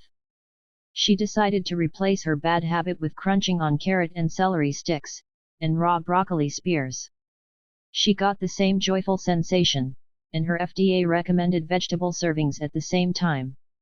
A guy who used to work for me had a habit of drinking 8 to 10 Diet Cokes a day. That's a bad habit. I suggested he replace them with low-sodium, carbonated water, adding fresh lemon, lime, or oranges. He did this for about a month before realizing he didn't need the carbonation at all, and switched to just plain water. Play with this, and see what behaviors you can replace, delete, or swap out. 4 Ease in. I live near the Pacific Ocean. Whenever I get in the water, I get my ankles acclimated first, then walk in up to my knees, then it's my waist and chest, before taking the plunge. Some people just run and dive in and get it over with. Good for them. Not me. I like to ease my way in, probably residual trauma from my childhood, as you'll see in the next strategy. For some of your long-standing and deep-rooted habits, it may be more effective to take small steps to ease into unwinding them. You may have spent decades repeating, cementing, and fortifying those habits, so it can be wise to give yourself some time to unravel them, one step at a time. A few years ago, my wife's doctor required she cut out caffeine from her diet for several months. We both love our coffee, so if she was going to have to suffer, I decided it was only fair that we do it together. We first went to 50/50-50% decaffeinated and 50% regular for a week. Then 100% decaf for another week. Then Earl Grey decaf tea for a week, followed by decaf green tea. It took us a month to get there, but we didn't suffer even a moment of caffeine withdrawal. No headaches, no sleepiness, no brain fog, no nothing. However, if we had gone cold turkey, well, I shiver at the thought. 5 Or jump in. Not everyone is wired the same way. Some researchers have found that it can be paradoxically easier for people to make lifestyle changes if they change a great many bad habits at once. For example, pioneering cardiologist Dr. Dean Ornish found he could reverse people's advanced heart disease without medication or surgery with dramatic lifestyle changes. He discovered they often found it easier to say goodbye to almost all their bad habits at once. He enrolled them in a training session where he substituted a very low-fat diet for their fat and cholesterol-rich fare. The program included exercise, getting them off their couches and walking or jogging, as well as stress reduction techniques, and other heart-healthy habits. Amazingly, in less than a month, these patients learned to let go of a lifetime of bad habits and embrace new ones, and they went on to experience dramatic health benefits after a year as a result. Personally, I find this to be the exception, not the rule, but you'll have to figure out the strategy that works best for you. When I was a kid, my family camped at a little-known spot called Lake Rollins. The lake, situated not far from the Sierras in Northern California, is fed from glaciers that melt from atop the mountains of Lake Tahoe. The water's ridiculously cold. Every day we were there, my dad insisted that I water ski in the polar pond. All day I would be quietly anxious about the dreaded call to go in. I loved to water ski, I just hated getting in the water. A slight conflict of interest, because of course, there was no separating one from the other. Dad made sure that I never missed my turn, sometimes by actually physically throwing me in. After a dozen or so excruciating seconds of near hypothermia, I always found the water refreshing and rejuvenating. My anticipation of getting in the water was actually worse than the reality of just jumping in. Once my body acclimated, water skiing was a blast. And, yet, I went through this cycle of dread and relief each and every time. That experience isn't unlike that of suddenly dropping or changing a bad habit. For a short while it can feel excruciating, or at least quite uncomfortable.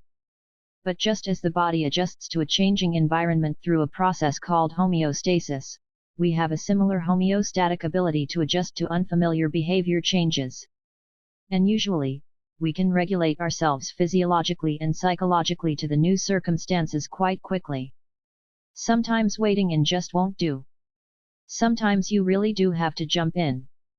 I want you to ask yourself now, where can I start slow and hold myself accountable? And, where do I need to take that bigger leap? Where have I been avoiding pain or discomfort, when I know deep down that I'll adapt in no time if I just go for it? One of my former partners has a brother who was a beer-guzzling, bar-brawling, life-of-the-party alcoholic. He drank at lunch, with dinner, after dinner, and all weekend long. One day he was at a wedding for a former college roommate when he saw his friend's brother, who was 10 years older than both of them, but looked 10 years younger. He watched the man dance, laugh, and play during the wedding, exuding a vitality he hadn't felt in many years. He made a decision on the spot that he would never touch a drop of alcohol again. Cold turkey, that was it. Never again. And he hasn't in more than 6 years. When it comes to changing bad habits at home, I'm a toe dipper. But in my professional life, I find that taking the big plunge is far more effective. Whether committing to a new business or dealing with potential new clients, partners, or investors, toe dipping usually doesn't cut it.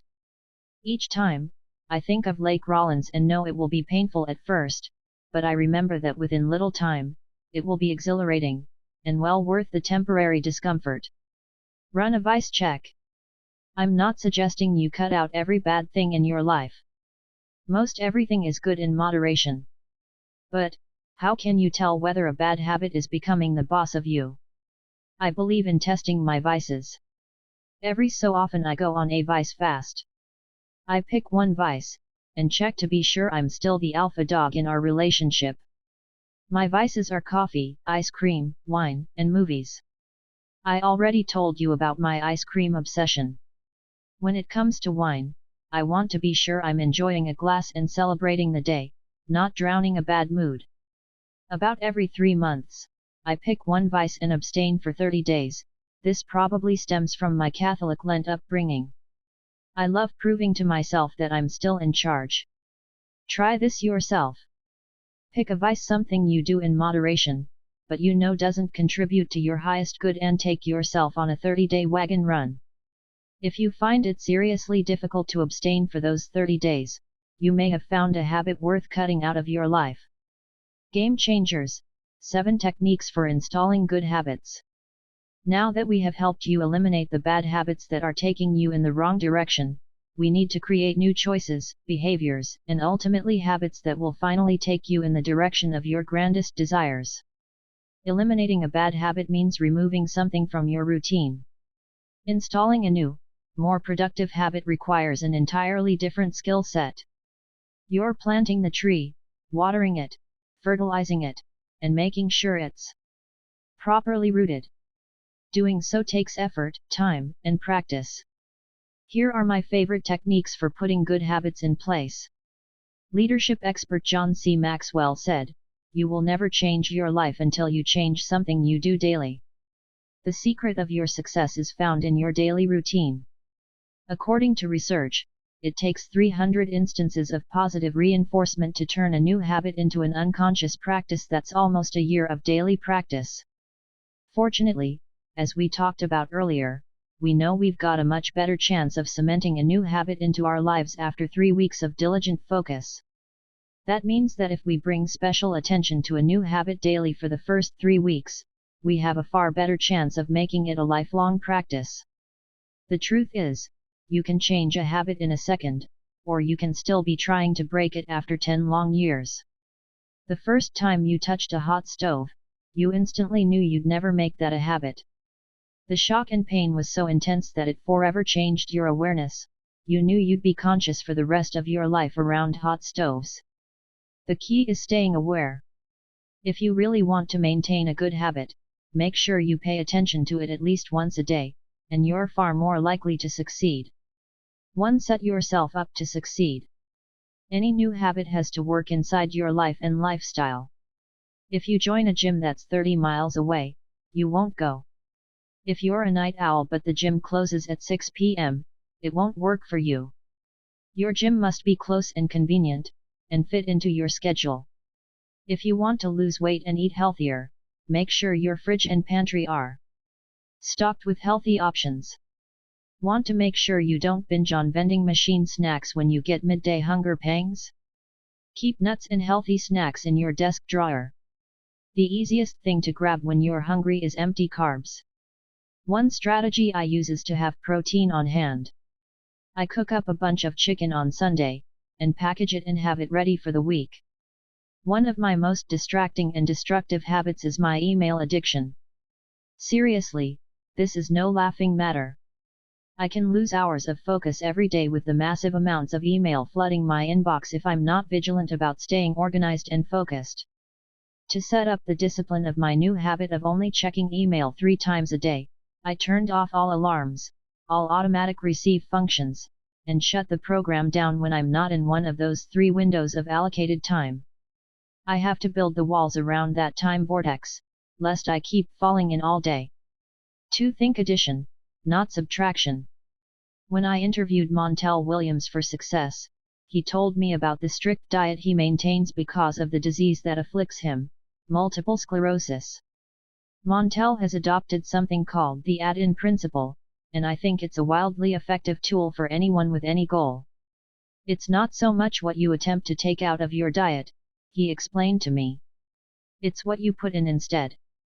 This has become his analogy for life. Instead of thinking that he has to deprive himself, or take something out of his diet, e.g., I can't eat a hamburger, chocolate, or dairy, he thinks about what he can have instead, e.g., today I'm going to have a salad and steamed vegetables and fresh figs. He fills his focus and his belly with what he can have. So he no longer has attention or hunger for what he can't. Instead of focusing on what he has to sacrifice, Montel thinks about what he gets to add in. The result is a lot more powerful. A friend of mine wanted to break his bad habit of wasting too much time watching TV. To help out, I asked him what he'd like to do with 3 hours of free time if he had it. He said he would play with his kids more. I also asked him to pick a hobby he'd always wanted to explore. His choice was photography. A total techie, he went out and got all this high-tech editing equipment, which he happily toted along on more family outings so he could take great photos of his kids. Then he'd spend hours in the evening editing and putting together slideshows and photo albums for the whole family to enjoy. They ended up spending time together, laughing and remembering how much fun they'd had. Because he was so focused on his kids and photography, he no longer had the time nor the desire to sit around and watch TV at night. He realized he'd been zoning out on it because it was an easy mental escape from his workday. By replacing TV viewing with his new habit of playing games with his kids and working on his photography hobby, he discovered passions with far more power and far bigger payoffs. What can you choose to add in so you can enrich your life experience? 3. Go for a PDA, public display of accountability. Picture any public official taking the oath of office. I do solemnly swear, and then comes the speech on how she'll turn her campaign promises into boots on the ground realities. Once she puts it out there on the public record, she knows that she'll be held responsible for any action that rolls back on her promises and praised for any progress toward her goals. Want to cement that new habit? Get Big Brother to watch you. It's never been easier with all the social media available. I heard about one woman who decided to get control of her finances by blogging about every penny she spends every day. She's got her family, friends, and plenty of colleagues following her spending habits, and as a result of the many eyes of scrutiny, she's become far more responsible and disciplined in her finances. I once helped a coworker quit smoking by telling everyone at the company, "Listen up. Zelda's decided to stop smoking. Isn't that great? She just smoked her last cigarette." I then placed a huge wall calendar on the outside of her cubicle. Every day she didn't smoke, Zelda got to draw a big fat red X on the calendar.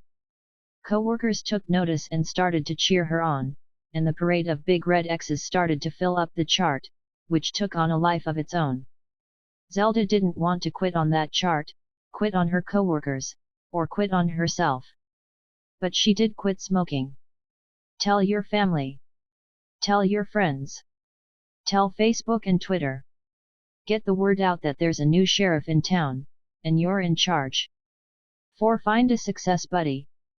There are few things as powerful as two people locked arm in arm marching toward the same goal. To up your chances of success, get a success buddy, someone who'll keep you accountable as you cement your new habit while you return the favor. I, for example, have what I call a peak performance partner. Every Friday at 11 a.m. sharp, we have a 30-minute call during which we trade our wins, losses, fixes, ahas, and solicit the needed feedback and hold each other accountable. You might seek out a success buddy for regular walks, runs, or dates at the gym, or to meet to discuss and trade personal development books. 5. Competition and camaraderie. There's nothing like a friendly contest to whet your competitive spirit and immerse yourself in a new habit with a bang. Dr. Mehmet Ounce once told me in an interview, if people would just walk 1,000 more steps per day, they would change their lives. Video Plus, the parent company for Success, held a step competition using shoe pedometers to count steps. Employees organized into teams and competed to see which team could accumulate the most steps.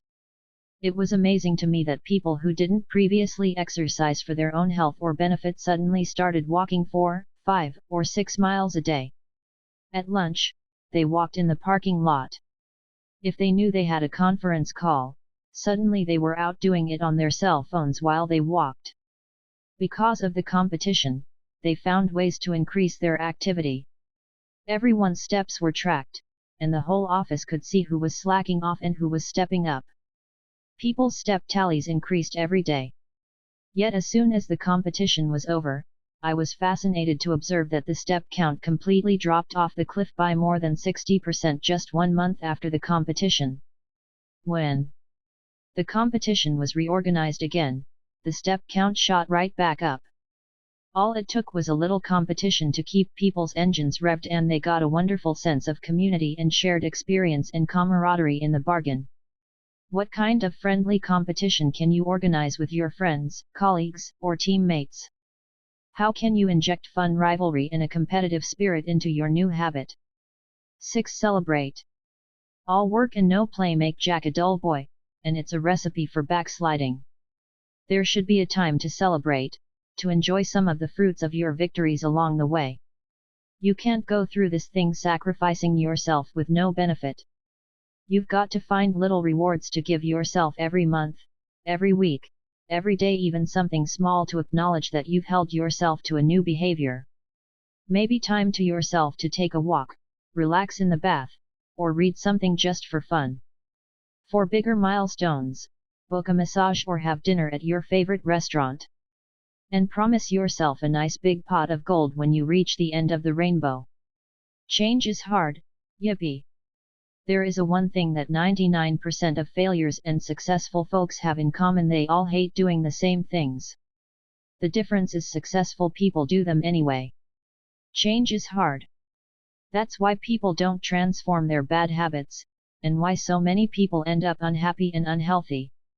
What excites me about this reality, however, is that if change were easy, and everyone were doing it, it would be much more difficult for you and me to stand out and become an extraordinary success. Ordinary is easy. Extraordinary is what will separate you from the crowd. Personally, I'm always happy when something is hard. Why? Because I know that most people won't do what it takes, therefore, it will be easier for me to step in front of the pack and take the lead. I love what Dr. Martin Luther King Jr. said so eloquently: the ultimate measure of a man is not where he stands in moments of comfort and convenience, but where he stands at times of challenge. When you press on despite difficulty, tedium, and hardship, that's when you earn your improvement and gain strides on the competition. If it's hard, awkward, or tedious, so be it. Just do it. And keep doing it, and the magic of the compound effect will reward you handsomely. Be patient. When it comes to breaking old bad habits and starting new ones, remember to be patient with yourself. If you've spent 20, 30, or 40 years or more repeating the behaviors you're now trying to change, you've got to expect it's going to take time and effort before you see lasting results. Science shows that patterns of thoughts and actions repeated many times create what's called a neurosignature or a brain groove, or a series of interconnected neurons that carry the thought patterns of a particular habit. Attention feeds the habit. When we give our attention to a habit, we activate the brain groove, releasing the thoughts, desires, and actions related to that habit. Luckily, our brains are malleable. If we stop giving attention to the bad habits, those grooves weaken. When we form new habits, we drive new grooves deeper with each repetition, eventually overpowering the previous ones. Creating new habits, and burning new grooves into your brain, will take time. Be patient with yourself. If you fall off the wagon, brush yourself off, not beat yourself up, and get back on. No problem. We all stumble. Just go again and try another strategy, reinforce your commitment and consistency. When you press on, you will receive huge payoffs. Speaking of payoffs, the next chapter is where we really start breaking away from the herd, where the multiplying effect really takes shape. With all the disciplined effort you've applied from the fundamentals of the first 3 chapters, here's where you get rewarded big time. Put the compound effect to work for you. Summary action steps. Identify your 3 best habits, those that support your most important goal. Identify your 3 bad habits that take you off course from your most important goal. Identify 3 new habits you need to develop to put you on track toward your most important goal. Download the habits sheet, www.thecompoundeffect.com/free. Identify your core motivation. Discover what gets you fired up and keeps you fired up to achieve big results. Download the core values assessment document at www.thecompoundeffect.com/free. Find your why power. Design your concise, compelling, and awe-inspiring goals. Download the goal sheet at www.thecompoundeffect.com/free. Chapter 4. Momentum. I'd like to introduce you to a very good friend of mine.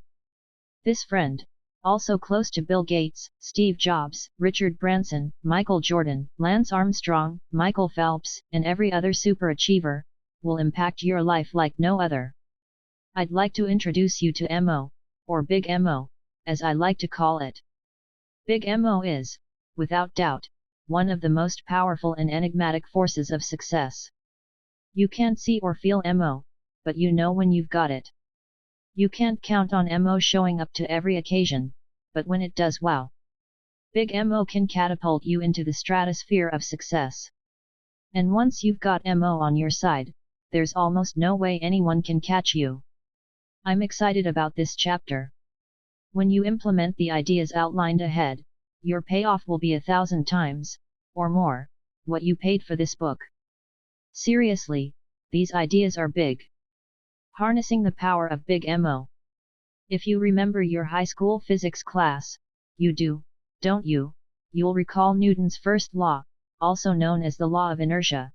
Objects at rest tend to stay at rest unless acted on by an outside force. Objects in motion tend to stay in motion, unless something stops their momentum. Put another way, couch potatoes tend to stay couch potatoes. Achievers, people who get into a successful rhythm, continue busting their butts and end up achieving more and more. It's not easy to build momentum, but once you do, look out. Do you remember playing on merry-go-rounds when you were a kid? A bunch of your friends piled on, weighing the thing down, and then chanted as you worked to get the thing moving. Getting started was slow going. The first step was always the hardest, getting it to move from a standstill. You had to push and pull, grimace, and groan and throw your body into the effort. 1 step, 2 steps, 3 steps, it seemed like you were getting nowhere. After a long and hard effort, finally you were able to get up a little bit of speed and run alongside it. Even though you were moving, and your friends were cheering louder, to get the speed you really wanted, you had to keep running faster and faster, pulling it behind you as you ran with all your might. Finally, success. You jumped on and joined your friends in the joy of feeling the wind in your face and watching the outside world turn into a smear of colors. After a while, when the merry-go-round started to slow down, you'd hop off and run alongside for a minute to get the speed back up, or you could simply give it a couple good pushes and then hop back on. Once the merry-go-round was spinning at a good clip, momentum took over, making it easy to keep it going. Adopting any change is the same way. You get started by taking one small step, one action at a time. Progress is slow, but once a newly formed habit has kicked in, Big Mo joins the party. Your success and results compound rapidly. See Figure 8. Fig 8. It takes time and energy to get Big Mo, but with it, success and results compound rapidly.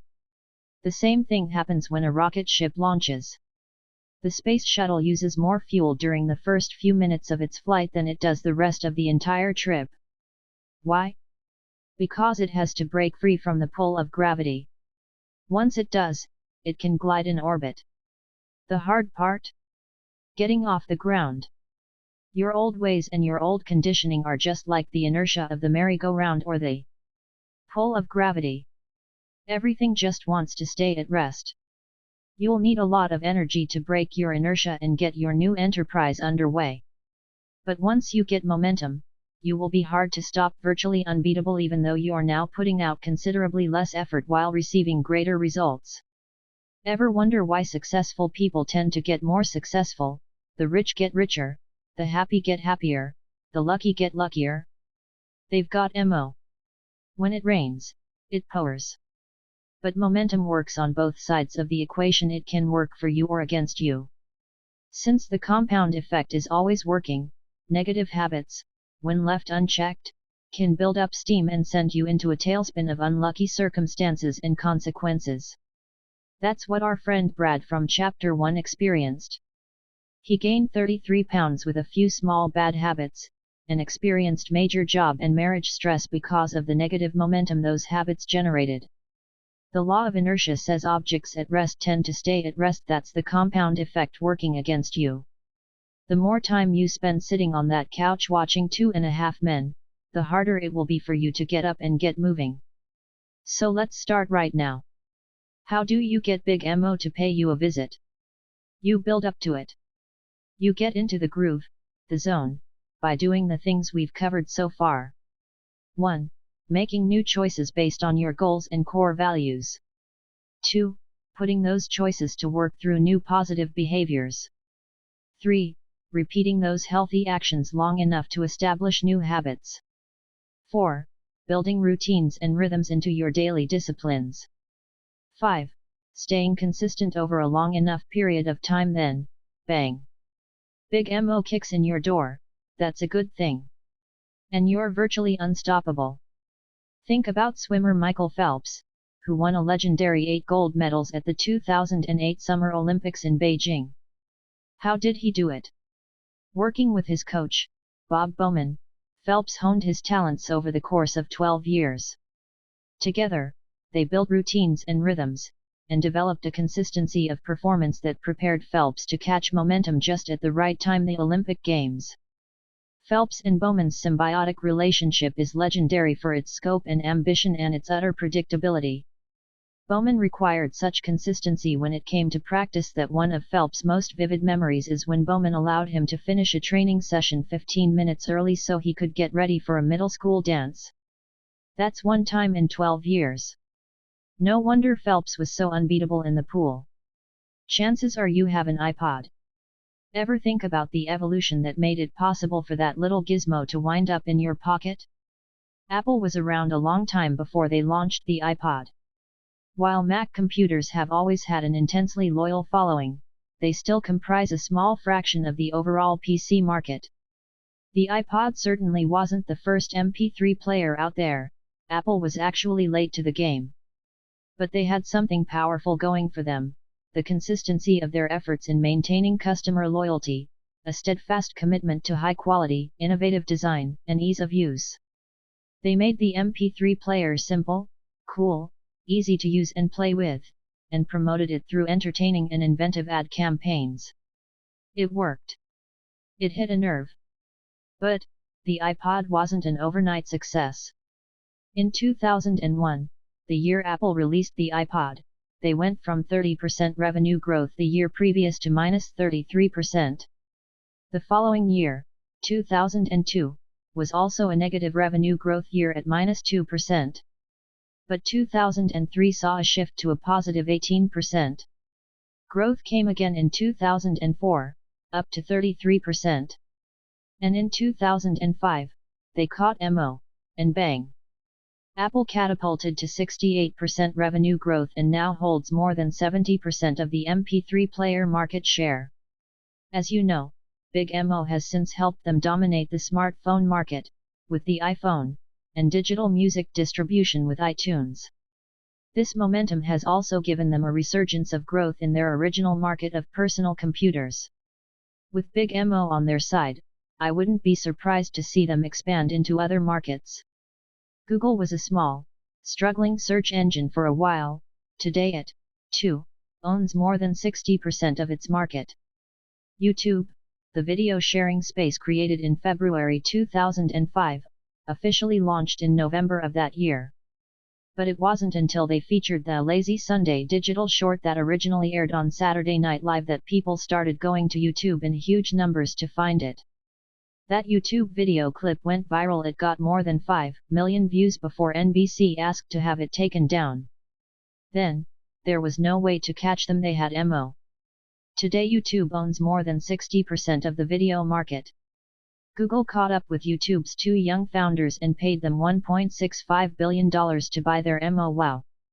What do Michael Phelps, Apple, Google, and YouTube have in common? They were doing the same things before and after they achieved momentum. Their habits, disciplines, routines, and consistency were the keys that unlocked momentum for each. And they became unstoppable when Big MO showed up to their party. Routine power. Some of our best intentions fail because we don't have a system of execution. When it comes down to it, your new attitudes and behaviors must be incorporated into your monthly, weekly, and daily routines to affect any real, positive change. A routine is something you do every day without fail, so that eventually, like brushing your teeth or putting on your seatbelt, you do it without conscious thought. Similar to our discussion in the habits section, if you look at anything you do that's successful, you'll see that you've probably developed a routine for it. These routines ease life's stresses by making our actions automatic and effective. To reach new goals and develop new habits, it's necessary to create new routines to support your objectives. The greater the challenge, the more rigorous our routines need to be. Ever wonder why military boot camp is so hard, where relatively minor tasks like making the bed, shining your shoes, or standing at attention become over-the-top important?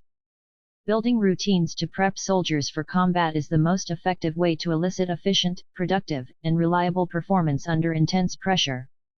The seemingly simplistic routines built and developed during basic training are so exact that soft, fearful, slovenly teenagers are transformed into lean, confident, mission-driven soldiers in only 8 to 12 weeks. Their routines are so well rehearsed that these young soldiers can instinctively act with precision in the middle of the chaos of combat. That intense level of training and practice prepares soldiers to carry out their duties even under the threat of imminent death. Now, your days might not be as dangerous, but without the proper routines built into your schedule, the results of your life can be unruly and unnecessarily hard. Developing a routine of predictable, daily disciplines prepares you to be victorious on the battlefield of life. Golfer Jack Nicklaus was famous for his pre-shot routine. He was religious about the dance he would do before every shot, a series of routine mental and physical steps that got him fully focused and ready for the shot. Jack would start out behind the ball, and then pick out 1 or 2 intermediate spots between the ball and the target. As he walked around and approached the ball, the first thing he would do is line up his club face to his intermediate target. He wouldn't put his feet into position until he felt he had his club face properly squared up. Then he would take his stance. From there, he would waggle the club and look out to his target, then back to his intermediate target and back to the golf club, with a repeat of the view. Then, and only then, would he strike the ball. During one of the important majors, a psychologist timed Nicklaus from the moment he pulled the club out of the bag until the moment he hit the ball, and guess what? In each shot, from the first tee to the 18th green, the timing of Jack's routine supposedly never varied more than 1 second. That is amazing. The same psychologist measured Greg Norman during his unfortunate collapse at the 1996 Masters. Lo and behold, his pre-shot routine got faster and faster as the round progressed. Varying his routine stunted his rhythm and consistency, he was never able to catch momentum. The moment Norman changed his routine, his performance became unpredictable and his results erratic. Football kickers likewise cherish their pre-kick routines, which allow them to get into sync with the thousands of times they have done this same action. Predictably, without a pre-kick routine, their performance under time pressure greatly diminishes. Pilots go through their pre-flight checklist.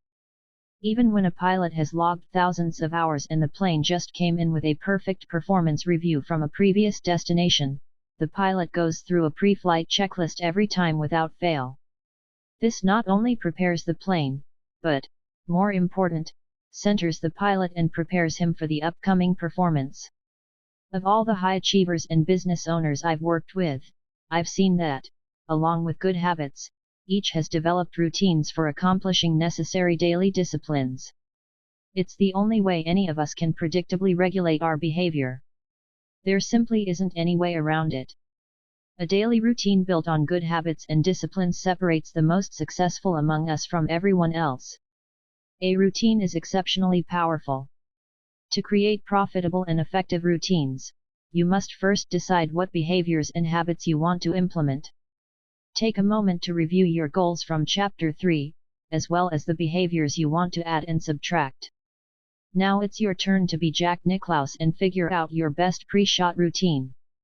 Be intentional about what components belong.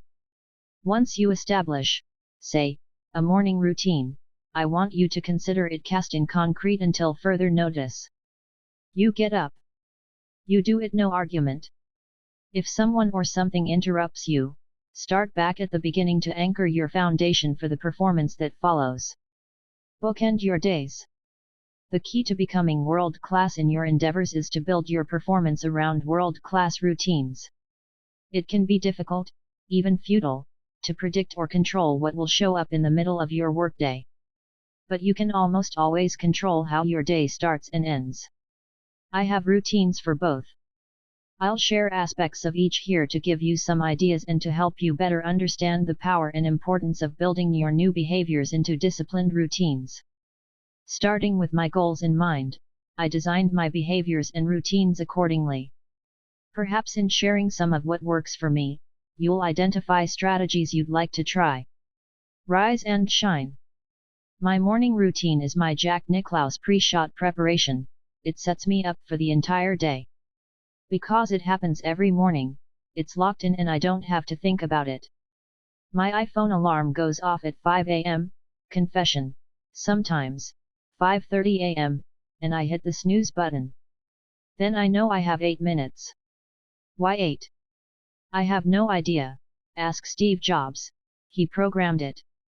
During those 8 minutes I do 3 things. First, I think of all the things I'm grateful for. I know I need to attune my mind to abundance. The world looks, acts, and responds to you very differently when you start your day with a feeling and orientation of gratitude for that which you already have. Second, I do something that sounds a bit odd, but I send love to someone. The way to get love is to give it, and one thing I want more of is love.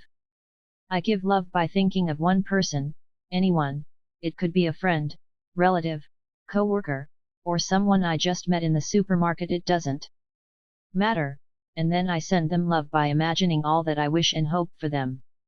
Some would call this a blessing or a prayer, I call it a mental love letter. Third, I think about my number 1 goal and decide which 3 things I'm going to do on this day to move closer toward reaching it. For example, at the time of this writing, my number 1 goal is to deepen the love and intimacy in my marriage. Each morning I plan 3 things I can do to make sure that my wife feels loved, respected, and beautiful. When I get up, I put on a pot of coffee, and while it's brewing, I do a series of stretches for about 10 minutes, something I picked up from Dr. Ounce. If you've lifted weights your whole life as I have, you get stiff. I realized that the only way I was going to incorporate more stretching into my life was to make it a routine. I had to figure out where in my schedule I could stick it in, and while the coffee's brewing is as good a time as any. Once I've stretched and poured my cup, I sit in my comfy leather recliner, set my iPhone for 30 minutes, no more, no less, and read something positive and instructional. When the alarm sounds, I take my most important project and work on it for an hour of completely focused and undistracted effort. Notice I haven't opened email yet. Then, every morning at 7 a.m., I have what I call my calibration appointment, a recurring appointment set in my calendar, where I take 15 minutes to calibrate my day. This is where I brush over my top 3 1-year and 5-year goals, my key quarterly objectives, and my top goal for the week and month. Then, for the most important part of the calibration appointment, I review, or set, my top 3 MVPs, most valuable priorities, for that day, asking myself, if I only did 3 things today, what are the actions that will produce the greatest results in moving me closer to my big goals? Then, and only then, do I open email and send out a flurry of tasks and delegations to get the rest of my team started on their day. I then quickly close down my email and go to work on my MVPs. The rest of the day can take a million different shapes, but as long as I go through my morning routine, a majority of the key disciplines I need to be practicing are taken care of, and I'm properly grounded and prepared to perform at a much higher level than if I started each day erratically or worse, with a set of bad habits. Sweet dreams. In the evening I like to cash out something I learned from waiting tables in my youth. Before we could go home, we had to cash out, meaning turn in all our receipts, credit card slips, and cash. Everything had to add up, or there was big trouble. It's important to cash out your day's performance. Compared to your plan for the day, how did it go? What do you need to carry over to tomorrow's plan? What else needs to be added, based on what showed up throughout the day? What's no longer important and needs to be scratched out? Additionally, I like to log into my journal any new ideas, ahas, or insights I picked up throughout the day. This is how I've collected more than 40 journals of incredible ideas, insights, and strategies. Finally, I like to read at least 10 pages of an inspirational book before going to sleep.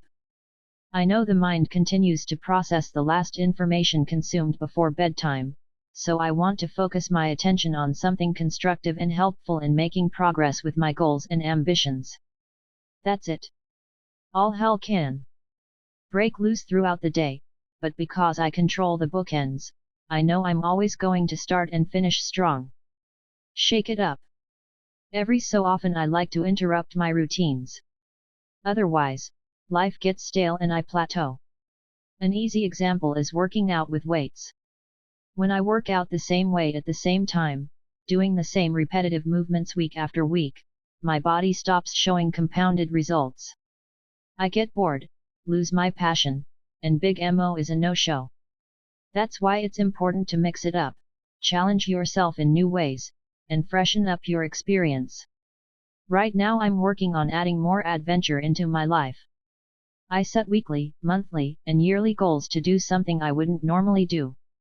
Most of the time it's nothing earth-shattering, but things such as eating different kinds of foods, taking a class, visiting a new destination, or joining a club to meet new people. This change of pace makes me feel alive, helps recapture my passion, and offers me opportunities for fresh perspectives. Look at your routines. If something that used to energize you has become same old, or is no longer generating powerful results, switch it up. Getting into a rhythm, finding your new groove. Once your daily disciplines have become a routine, you want the succession of those steps to create a rhythm. When your disciplines and actions jibe into a regular weekly, monthly, quarterly, and yearly rhythm, it's like laying a welcome mat at the front door for big MO. It's like the wheels of a steam locomotive. At a standstill, it takes very little to keep it from moving forward. A 1-inch block of wood placed under the front wheel will do the job. It takes an incredible amount of steam to get the pistons to move and cause a series of connections that get the wheels to budge. It's a slow process. But once the train starts rolling, the wheels get into a rhythm. If the pressure remains consistent, the train gains momentum, and watch out! At 55 miles an hour, that train can crash through a 5-foot, steel-reinforced concrete wall and keep on going. Envisioning your success as an unstoppable locomotive may help you stay enthusiastic about getting into your own rhythm. See Figure 9. Fig 9. When your disciplines and actions develop a rhythm, you welcome Big MO. Along with my daily rhythms, I also plan ahead. For instance, in looking again at my goal of deepening the love and intimacy of my marriage, I designed a weekly, monthly, and quarterly rhythm schedule. Doesn't sound too romantic, I know. But maybe you've noticed that, even when something's a high priority for you, if it isn't scheduled on your calendar, it often doesn't happen, right? Certainly not with the regularity you'll need to get into any kind of rhythm. Here's how it works. Every Friday night is date night, and Georgia and I go out or do something special together. At 6 p.m., an alarm goes off on both our iPhones, and no matter what we're doing, date night is on. Every Saturday is FD, Family Day, which means no working. Essentially sundown on Friday night until sunup on Sunday morning is time we devote to the marriage and family. If you don't create these boundaries, one day has a tendency to flow into the next. Unfortunately, the people who get shoved aside are often the most important. Every Sunday night, also at 6 p.m., we have our relationship review.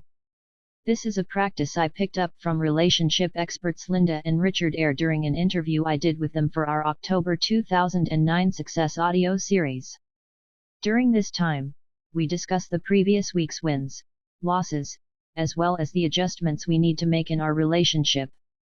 We start the conversation by telling each other a few things we have appreciated about the other during the previous week. It's helpful to start with the good stuff.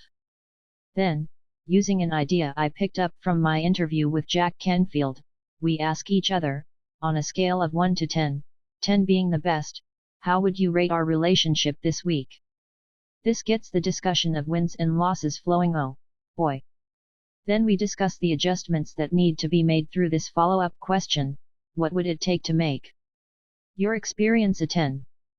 By the end of the discussion, both of us feel heard and validated, and we have made our observations and wishes clear moving into the next week. This is an incredible process. I highly recommend it, if you dare. Every month, Georgia and I also schedule something unique and memorable. Jim Rohn taught me that life is simply a collection of experiences. Our goal should be to increase the frequency and the intensity of the good experiences. Once a month we try to do something that creates an experience that has some memorable intensity. It could be driving up to the mountains, going on an adventurous hike, driving up to Los Angeles to try a new fancy restaurant, going sailing in the bay, whatever. Something out of the ordinary that has a heightened experience and creates an indelible memory. Once a quarter we plan a 2 to 3 day getaway.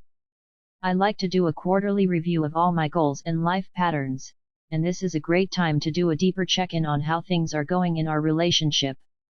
Then we have our special travel vacation, plus our holiday traditions and our New Year's hike and goal-setting ritual. You can see that once all this is scheduled, you no longer have to think about what you need to be doing. Everything happens naturally. We've created a rhythm that gives us momentum. Registering your rhythm. I want to share with you something I created for myself that helps me keep track of the rhythm of a new behavior. I call it my rhythm register, and I think you'll find it extremely helpful. If you want to drink more water or take more steps each day or Fig 10. Acknowledge your spouse more affectionately. Whatever behavior you've decided you need to move toward your goal, you'll want to track it to make sure you're establishing a rhythm. See Figure 10. You can download a copy of the document for free at www.thecompoundeffect.com/free. The rhythms of life. When people get started in a new endeavor, they almost always overdo it. Of course, I want you to feel excited about setting up a rhythm for success, but you need to find a program that you can absolutely, positively do in the long term without renegotiation. I don't want you thinking of the rhythms you can do for this week, month, or even the next 90 days, I want you to think about what you can do for the rest of your life. The compound effect, the positive results you want to experience in your life will be the result of smart choices and actions, repeated consistently over time. You win when you take the right steps day in and day out. But you set yourself up for failure by doing too much too soon. A friend to the success team, who will remain unnamed to protect the guilty, decided after seeing a picture I'd posted of him on Twitter that he was going to get in shape. This was a massive shift of lifestyle for him. On the job, he sits for at least a dozen hours a day, and he hates to exercise. Previously, he'd explained that he would find ways of avoiding using certain dishes or accessing files if it required him to squat and bend down to get them. That's how much of an aversion he had to physical activity. Still, he made a resolution to get in shape. He joined a gym, hired a personal trainer, and began working out 2 hours a day, 5 days a week. Richard. Let's call him, I said, that's a mistake. You will not be able to maintain that commitment and will eventually stop doing it. You're setting yourself up for failure. He pushed back, assuring me that he'd changed forever. Even his trainer had recommended the intense push. I'm committed, he said. I want to be able to see my ABS. Richard, what's your real goal? I asked him. I knew he wasn't gunning to be on the cover of Men's Fitness. I want to be trim, I want to be healthy, he told me. Why? I asked. I want vitality. I want to be here long enough to see my kids have kids, he replied. These were his real, meaningful motivations. Richard wanted to be in it for the long haul. That meant he was signing on not for bikini season, but a long-term commitment to fitness. Okay, I said. You've convinced me. But you're overdoing it. You're going to get 2 or 3 months down the road, and you're going to say, I don't have 2 hours to work out, so I guess I can't do it today. That's going to happen to you over and over again. Working out 5 days a week will turn into 2 or 3, and you'll get discouraged. Soon it will be over. I know you're really fired up right now, so let's do this. Do your 2 hours a day, 5 days a week. For now takes a lot of steam to get the wheels to budge from the inertia, but don't do it longer than 60 or 90 days. Then, I want you to scale it down to an hour or an hour and 15. You can still do your 5 days a week, but I would probably encourage you to go for. Do that another 60 to 90 days. Then I want you to consider an hour a day for a minimum of 3 days a week, for if you're feeling extra spry. That's the program I want you to work toward. Because if you don't get into something you can maintain, you won't do it at all. I really had to struggle to get Richard to comprehend this because, at that moment, he was all gung-ho. He thought he was going to be able to stick with his new routine for a lifetime. For someone who's never worked out, to start working out 2 hours a day, 5 days a week, is a surefire dead end. You have to build a program that you can do for 50 years, not 5 weeks. Or 5 months. It's okay if you go strong for a while, but you've got to see light at the end of the tunnel where you can start scaling it back. You can always find 45 minutes to an hour a few times a week, but to find 2 hours, 5 days a week, to make your routine work, that'll never happen. Remember, consistency is a critical component of success. The power of consistency. I've mentioned that if there's one discipline that gives me a competitive advantage, it's my ability to be consistent. Nothing kills Big MO quicker and with more certainty than a lack of consistency. Even good, passionate, and ambitious people with good intentions can fall short when it comes to consistency. But it's a powerful tool you can use to launch the flight toward your goals. Think of it like this: if you and I flew planes from Los Angeles to Manhattan, but you took off and landed in every state in between, while I flew straight through, even if you went 500 miles per hour in the air and I only traveled at a rate of 200 miles per hour, I'd still beat you by a big margin. The time and energy it takes for you to repeatedly stop and start and get back to momentum make your trip at least 10 times as long. In fact, most likely you wouldn't even make it. You'd run out of fuel, energy, motivation, belief, will, at some point. It's far easier and requires a lot less energy to take off once and maintain a regular speed, even if slower than most everyone else, all along the way. The pump well. When you start thinking about slacking off on your routines and rhythms, consider the massive cost of inconsistency. It is not the loss of the single action and tiny results it creates, it is the utter collapse and loss of momentum your entire progress will suffer. Think of a hand-pumped water well, which uses a pipe to draw water up from the water table several feet underground.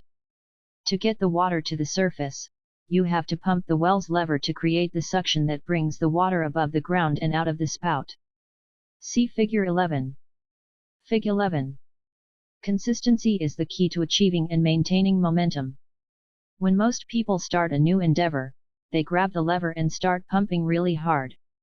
Just as Richard was with his plan to get fit, they're excited and committed, they pump and pump and pump, but after a few minutes, or a few weeks, when they don't see any water results, they give up pumping the lever altogether. They don't realize how long it takes to create the vacuum needed to suck the water into the pipe and eventually out of the spout and into their bucket. Just like the merry-go-round, rocket ship, or steam engine breaking free of inertia, it takes time, massive energy, and consistency to pump water. Most people give up, but wise people continue to pump. Those who persevere and continue to pump the lever will eventually get a few drops of water. This is when a lot of people say, "You've got to be kidding me. All this pumping, and for what, a few measly drops?" Forget it. Many people throw their hands up in defeat and quit, but wise people persist further. And here's where the magic happens: if you continue to pump, it doesn't take long before you'll get a full and steady stream of water. You have your success. Now that the water is flowing, you no longer need to pump the lever as hard or as quickly. It becomes easy, actually. All you have to do to keep the pressure steady is to just pump the lever consistently. That's the compound effect. Now, what happens if you let go of the lever for too long? The water falls back down into the ground, and you're back to square one. If you try to pump the lever easily and steadily, you won't get any water. Mo is gone, water is at the bottom. The only way to get it back up is to pump it really hard all over again. That's how most of us lead our lives, in fits and starts. We get a new business venture going, and then cut out on vacation. We start up a routine of making 10 prospecting calls a day, strike a little gold, and then shift into neutral. We get hopped up about our new date night routine with our spouse, but in a few weeks, it's back to Netflix and microwave popcorn on the couch Friday nights. I see people buy a new book, sign up for a new program or seminar, and go like crazy for a couple of weeks or months. Then they stop and end up right back where they started. Sound familiar? Miss only a couple weeks of anything: workouts at the gym, affectionate gestures toward your spouse, or the phone calls that are part of your prospecting routine, and you don't just lose the results those 2 weeks would have produced. If that's all you lost, which is what most people assume, not much damage would be done. But by slacking off for even a short time, you killed Mo. It's dead. And that's a tragedy. Winning the race is all about pace. Be the tortoise. The person who, given enough time, will beat virtually anybody in any competition as a result of positive habits and behaviors applied consistently. That'll put the mojo in your momentum. And keep it there. Making the right choice, holding to right behaviors, practicing perfect habits, staying consistent, and keeping your momentum is easier said than done, especially in the dynamic, constantly changing, and always challenging world we share with billions of other people. In the next chapter I will discuss the many influences that, mostly unknowingly, can help or hinder your ability to succeed. These influences are pervasive, persuasive, and constant. Learn how to use them or you might end up losing because of them. Let me show you how. Put the compound effect to work for you. Summary action steps. Build your bookend morning and evening routines. Design a predictable and fail-safe world-class routine schedule for your life. List 3 areas of life in which you are not consistent enough. What has this inconsistency cost you in life thus far? Make a declaration to stay steadfast in your new commitment to consistency. On your rhythm register, write down a half-dozen key behaviors relevant to your new goals. These should be behaviors you want to establish a rhythm with and eventually create momentum. Big Mo. Download the Rhythm Register at www.thecompoundeffect.com/free. Chapter 5. Influences. Hopefully by now you understand exactly how important your choices are. Even those that seem insignificant, when compounded, can make an extreme impact on your life. We've also discussed the fact that you are 100% responsible for your life. You alone are responsible for the choices you make and the actions you take. That said, you must also realize your choices, behaviors, and habits are influenced by very powerful external forces. Most of us aren't aware of the subtle control these forces have on our lives. For you to sustain your positive trajectory toward your goals, you'll need to understand and govern these influences so they will support rather than derail your journey toward success. Everyone is affected by 3 kinds of influences: input, what you feed your mind; associations, the people with whom you spend time; and environment, your surroundings. Input, garbage in, garbage out. If you want your body to run at peak performance, you've got to be vigilant about consuming the highest quality nutrients and avoiding tempting junk food. If you want your brain to perform at its peak, you've got to be even more vigilant about what you feed it. Are you feeding it news summaries or mind-numbing sitcoms? Are you reading the tabloids, or success? Controlling the input has a direct and measurable impact on your productivity and outcomes. Controlling what our brains consume is especially difficult because so much of what we take in is unconscious. Although it's true that we can eat without thinking, it's easier to pay attention to what we put in our bodies because food doesn't leap into our mouths. We need an extra level of vigilance to prevent our brains from absorbing irrelevant, counterproductive, or downright destructive input. It's a never-ending battle to be selective and to stand guard against any information that can derail your creative potential. Your brain is not designed to make you happy.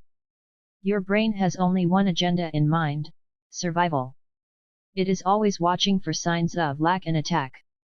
Your brain is programmed to seek out the negative, dwindling resources, destructive weather, whatever's out to hurt you.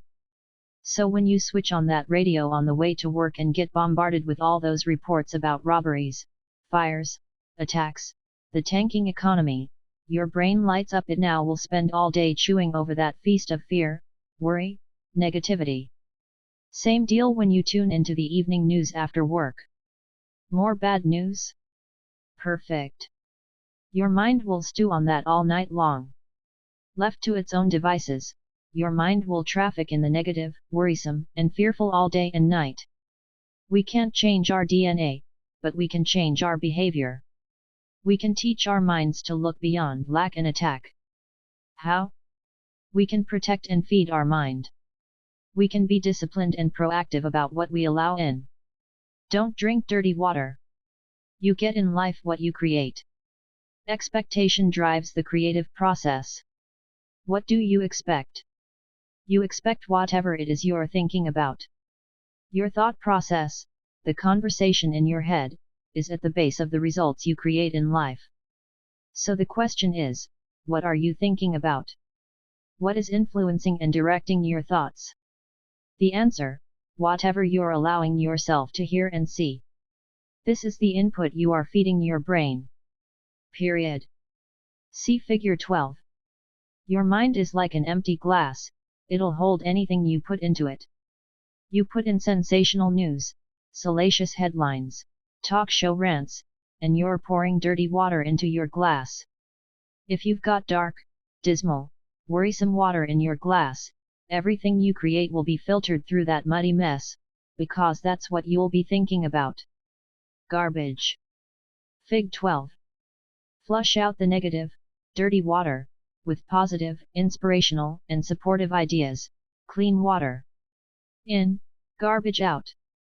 All that drive time radio yak about murders, conspiracy, deaths, economy, and political battles drives your thinking process, which drives your expectations, which drives your creative output. That is bad news.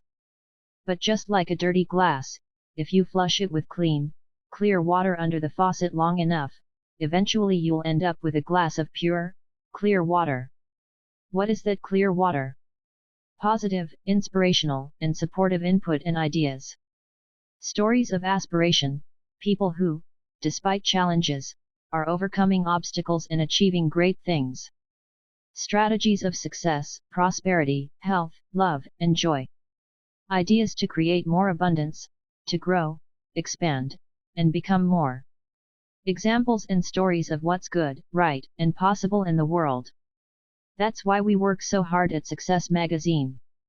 We want to provide you with those examples, those stories, and the key takeaways you can use to improve your view of the world, yourself, and the results you create. That's also why I read something inspirational and instructional for 30 minutes in the morning and evening, and have personal development CDs playing in my car. I'm flushing my glass and feeding my mind.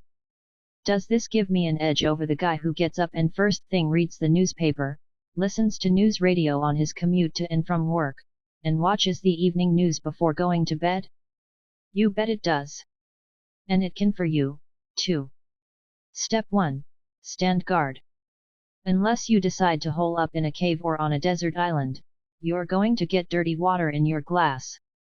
It's going to be on billboards, on CNN while you're walking through the airport, on the screaming tabloid headlines at the checkout when you're buying groceries, etc. Even your friends, family members, and your own negative mental tapes can flood dirty water into your glass. But that doesn't mean you can't take steps to limit your exposure to all that grime. Maybe you can't avoid the tabloids stacked up at the checkout register, but you can cancel your subscriptions. You can refuse to listen to the radio to and from work and instead put in an instructional and inspirational CD. You can turn off the evening news and talk to your loved ones instead. You can buy a DVR and record only those programs you feel are truly educational and life-affirming and speed through the commercials aimed at making you feel inadequate or lacking unless you buy more crap. I didn't really grow up with TV. I remember watching Solid Gold and the A-Team, remember them, but television wasn't a big part of our family life. I managed somehow to thrive without it, and that's given me a clearer perspective when I watch an occasional program now.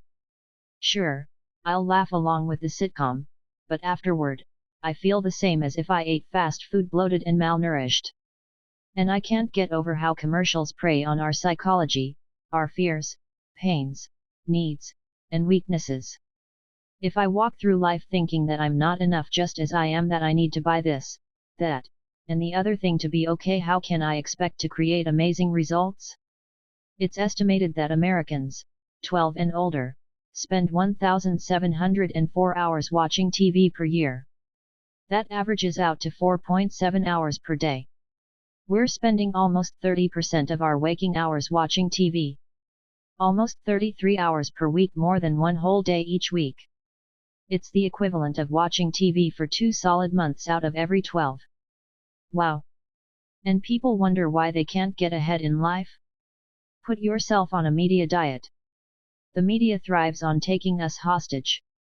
Ever been stuck on the freeway with traffic backed up for miles, making you late, wondering what the heck's holding everything up? Sure enough, when you finally get close, you see that nothing physical is blocking the flow of cars. The wreck clearly happened a while ago and has since been moved to the side of the freeway. The 3 mph crawl was caused by people rubbernecking. Now you're really irritated. But what happens when your car passes the wreck? You slow way down, take your eyes off the road in front of you, and crane your own neck. Why do good, decent people want to see something tragic and grotesque? It's our genetic heritage, going back to our prehistoric sense of self-preservation. We can't help ourselves. Even if we're adept at avoiding negativity, and have trained ourselves to be relentlessly positive, when it comes to sensationalism, our basic nature can't resist. Media masters understand that. They know your nature, in many ways better than you. The media has always used shocking and sensational headlines to draw attention. But today, instead of 3 news TV and radio networks, there are hundreds, running 24/7. Instead of a few newspapers, there are endless portals reaching us from our computers to our phones. The competition for your attention has never been bloodier, and the media jockeys continually up the ante in shock value. They find a dozen or so of the most heinous, scandalous, criminal, murderous, bleak, and horrid things that happen in the world each day, and parade them through our papers, news channels, and the web over and over. Meanwhile, during that same 24-hour period, millions of wonderful, beautiful, incredible things have happened. Yet we hear very little about them. In being wired to seek out the negative, we create the demand for more and more. How could the positive news stories ever hope to compete with those ratings or advertising dollars? Let's go back to our freeway. Instead of a wreck on the side of the road, what if there was the most stunning, miraculous sunset you've ever seen? What would happen to the traffic then? I've seen this many times. It whizzes by at top speed. The great danger of the media is that it gives us a very perverted view of the world. Because the focus and the repetition of messaging is on the negative, that's what our minds start believing. This warped and narrow view of what's not working has a severe influence on your creative potential. It can be crippling. My personal junk filter. I'll share what I do to safeguard my mind. But I warn you, I have a rigorous mental diet. You'll want to adjust to your own preferences, but this system has worked beautifully for me. As you might guess, I don't watch or listen to any news and I don't read any newspapers or news magazines. 99% of all news has no bearing on my personal life or my personal goals, dreams, and ambitions anyway. I have set up a few RSS feeds identifying the news and industry updates that do pertain to my direct interests and goals. The news that's helpful to me gets plucked out of the fray so I don't have to get any mud slung into my glass of water. While most people wade through hours of irrelevant garbage that hampers their thinking and crushes their spirit, I get the most productive information I need when I need it, in less than 15 minutes a day. Step 2. Enroll in Drive Time U. It's not enough to eliminate negative input. To move in a positive direction, you must flush out the bad and fill up on the good. My car won't move without 2 things: gasoline and an ever-present library of instructional CDs I listen to as I drive. The average American drives about 12,000 miles a year. That's 300 hours of flushing potential right there. Brian Tracy taught me the concept of turning my car into a mobile classroom. He explained to me that by listening to instructional CDs as I drive, I gain knowledge equivalent to 2 semesters of an advanced college degree every year. Think about it. Using the time you're currently wasting by listening to Drive Time Radio, you could obtain the equivalent of PhD in leadership, sales success, wealth building, relationship excellence or whatever course you choose. This commitment, in combination with your reading routine, separates you from the herd of average 1 CD, DVD, or book at a time. 2 associations, whose inyansing new. Birds of a feather flock together. The people with whom you habitually associate are called your reference group. According to research by social psychologist Dr. David McClelland of Harvard, your reference group determines as much as 95% of your success or failure in life. Who do you spend the most time with? Who are the people you most admire? Are those 2 groups of people exactly the same? If not, why not?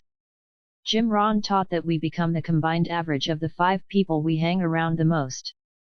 Ron would say we could tell the quality of our health, attitude, and income by looking at the people around us. The people with whom we spend our time determine what conversations dominate our attention, and to which attitudes and opinions we are regularly exposed. Eventually, we start to eat what they eat. talk like they talk, read what they read, think like they think, watch what they watch, treat people how they treat them, even dress like they dress. The funny thing is, more often than not, we are completely unaware of the similarities between us and our circle of 5. How are we not aware? Because your associations don't shove you in a direction, they nudge you ever so slightly over time. Their influence is so subtle that it's like being on an inner tube out in the ocean, feeling like you're floating in place, until you look up and realize the gentle current has pushed you a half-mile down the shore. Think of your friends who order greasy appetizers or a cocktail before dinner, and that's their routine. Hang out with them enough, and you'll find yourself grabbing for cheese nachos and potato skins, and joining them for that extra beer or glass of wine, matching their pace. Meanwhile, your other friends order healthy food and talk about the inspiring books they're reading and their ambitions in their businesses, and you begin to assimilate their behaviors and habits. You read and talk about what they talk about, you see the movies they're excited about, and you go to the places they recommend. The influence your friends have over you is subtle and can be positive or negative.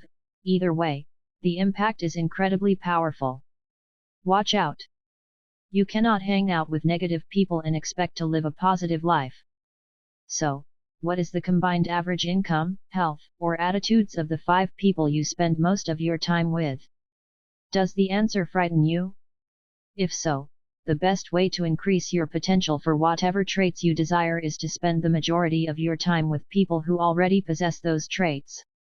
You will then see the power of influence work for you, rather than against you. The behaviors and attitudes which help them acquire the success you admire will begin to become part of your daily routine. Hang around them long enough, and you're likely to realize similar successful outcomes in your life. If you haven't already, jot down the names of those 5 people you hang around the most. Also write down their main characteristics, both positive and negative. It doesn't matter who they are. It could be your spouse, your brother, your neighbor, or your assistant. Now, average them out. What's their average health and bank balance? What's their average relationship like? As you look at your results, ask yourself, is this list okay for me? Is this where I want to go? It's time to reappraise and reprioritize the people you spend time with. These relationships can nurture you, starve you, or keep you stuck. Now that you've started to carefully consider with whom you spend your time, let's go a little deeper. As Jim Rohn taught me, it's powerful to evaluate and shift your associations into 3 categories: dissociations, limited associations, and expanded associations. Dissociations. You guard against the influences your children are exposed to, and the people they hang around. You are aware of the influence these people could have on your children and the choices they might make as a result. I believe this same principle should apply to you. You already know this: there are some people you might need to break away from completely. This might not be an easy step to take, but it's essential. You have to make the hard choice not to let certain negative influences affect you anymore. Determine the quality of life you want to have, and then surround yourself with the people who represent and support that vision. I'm constantly weeding out of my life people who refuse to grow and live positively. Growing and changing your associations is a lifelong process. Some people might say I'm too rigorous about it, but I'd like to be more so. I had a business relationship with someone I really liked, but when the economy got difficult, most of his conversation was focused on how horrible things were, how much his company was feeling the hit, and how hard it was out there. I said, "Man, you've got to stop working on your presentation about how bad life is. I can hear you collecting all the data points to reinforce your beliefs." He persisted in seeing everything as more dour and hopeless than it was, and I decided we had no business doing business together. When you make the tough decision to put up boundaries between you and people who drag you down, realize that they'll fight you, especially those closest to you. Your decision to live a more positive, goal-oriented life will be a mirror to their own poor choices. You will make them uncomfortable and they will attempt to pull you back down to their level. Their resistance doesn't mean they don't love you or want the best for you. It's actually not about you at all. It's about their fear and their guilt about their own poor choices and lack of discipline. Just know that breaking away won't be easy. Limited associations. There are some people you can spend 3 hours with, but not 3 days. Others you can spend 3 minutes with, but not 3 hours. Always remember that the influence of associations is both powerful and subtle. The person you're walking with can determine whether you slow your pace or quicken it, literally and figuratively. Similarly, you can't help but be touched by the dominant attitudes, actions, and behaviors of the people with whom you spend time. Decide how much you can afford to be influenced, based on how those people represent themselves. This is difficult, I know. I have had to do this on several occasions, even with close family members. I will not, however, allow someone else's actions or attitudes to have a dampening influence on me. I've got a neighbor who's a 3-minute friend. For 3 minutes, we have a great chit-chat, but we wouldn't mesh for 3 hours. I can hang out with an old high school friend for 3 hours, but he's not a 3-day guy. And then there are some people I can hang around for a few days, but wouldn't go on an extended vacation with. Take a look at your relationships and make sure you're not spending 3 hours with a 3-minute person. Expanded associations. We've just talked about weeding out negative influencers. While you're doing that, you'll also want to reach out. Identify people who have positive qualities in the areas of life where you want to improve, people with the financial and business success you desire, the parenting skills you want, the relationships you yearn for, the lifestyle you love. And then spend more time with them. Join organizations and businesses and health clubs where these people gather and make friends. Ahead, you'll see how I even used to drive to a different town to spend quality time with fortuitous results. I rave about Jim Rohn throughout this book because, aside from my father, Jim remains my foremost mentor and influencer. My relationship with Jim perfectly exemplifies an expanded association. While I got to share a few private meals and spend a little time with him during our interviews and backstage before events, most of my time with Jim was spent listening to him in my car or reading his words in my living room. I have spent more than 1,000 hours getting direct instruction from Jim, and 99% of that was through books and audio programs.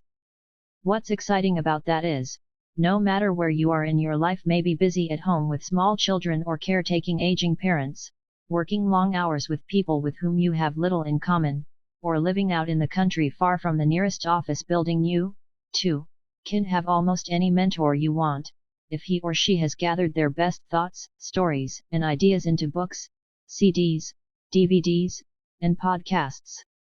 You have an unlimited bounty from which to draw. Take advantage of it.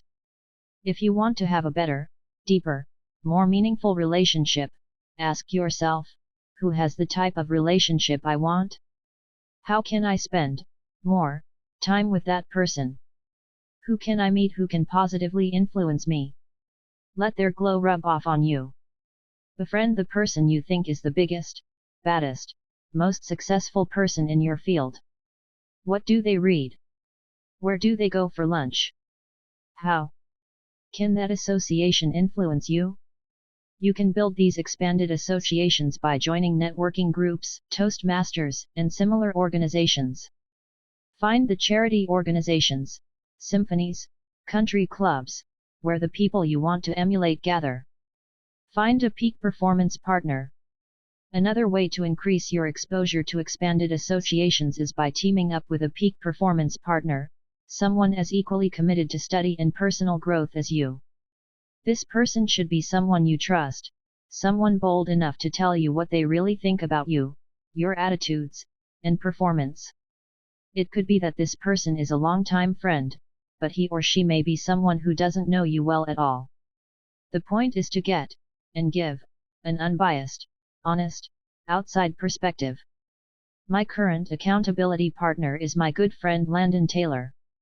As I mentioned before, we have a 30-minute call every Friday to discuss our weekly wins, losses, fixes, ahas, and where we are on our growth plans. The anticipation of the call and knowing I have to be accountable to Landon keeps me extra committed throughout the week. I make a record of Landon's losses or any feedback he needs and make sure to ask him about it the next week. He does the same for me. That way we hold each other accountable. He might say, "Okay, you screwed up here last week and admitted it and committed to change. What did you do about that this week?" Life is life. We're both busy executives, but it's amazing to me that we actually end up doing this every week without fail. It's not easy. Sometimes I'll be flying through my day and think, "Oh, crud. I have to do this." But often in the middle of the call, I'll think, "I'm so glad we're having this conversation." Even in preparing for it, and thinking of my big wins and losses for the week, I learn about myself. This week I told Landon, "You know, I'm in the middle of so many things. I'm writing my book. I'm having a lot of realizations, and so many ahas, but not one thing that's really compelling." He said, "Let this be the last week that you don't come to the table with an aha." Gulp. "Don't shortchange me," he said. Point taken. In reality, I was shortchanging myself by not identifying one thing memorable enough to share. I have a serious challenge for you if you're up for it. Want real feedback?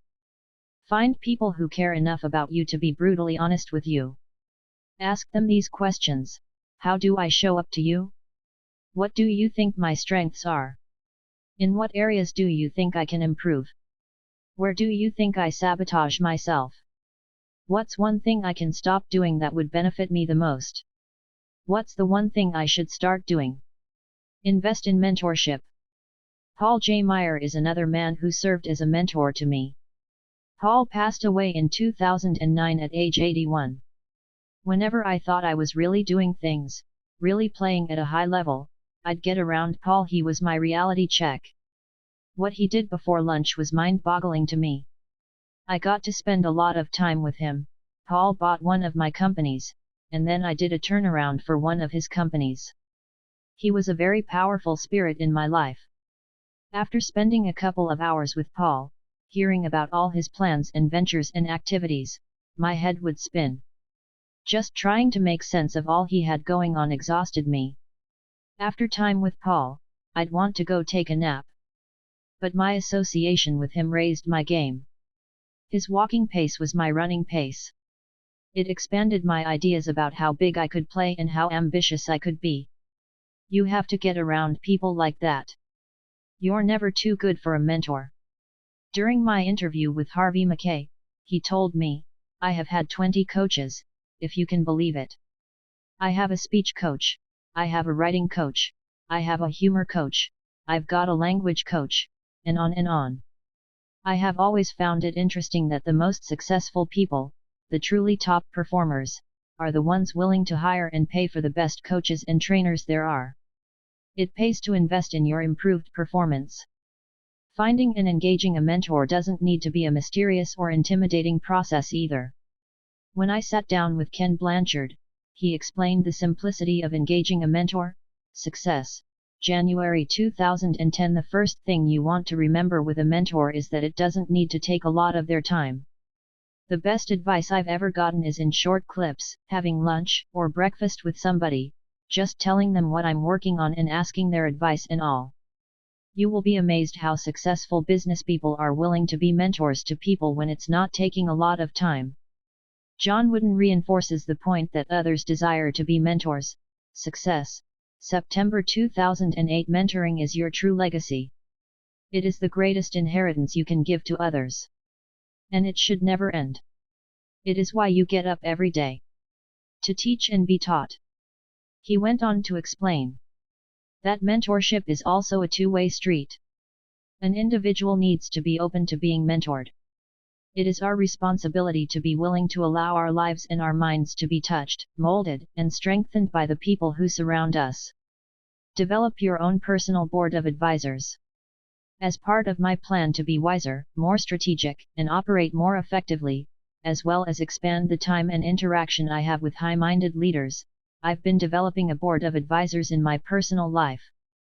I've hand-selected a dozen people because of their areas of expertise, creative thinking ability, and/or my great respect for who they are. Once a week I reach out to a few of them and solicit ideas, run thoughts by them, and ask for feedback and input.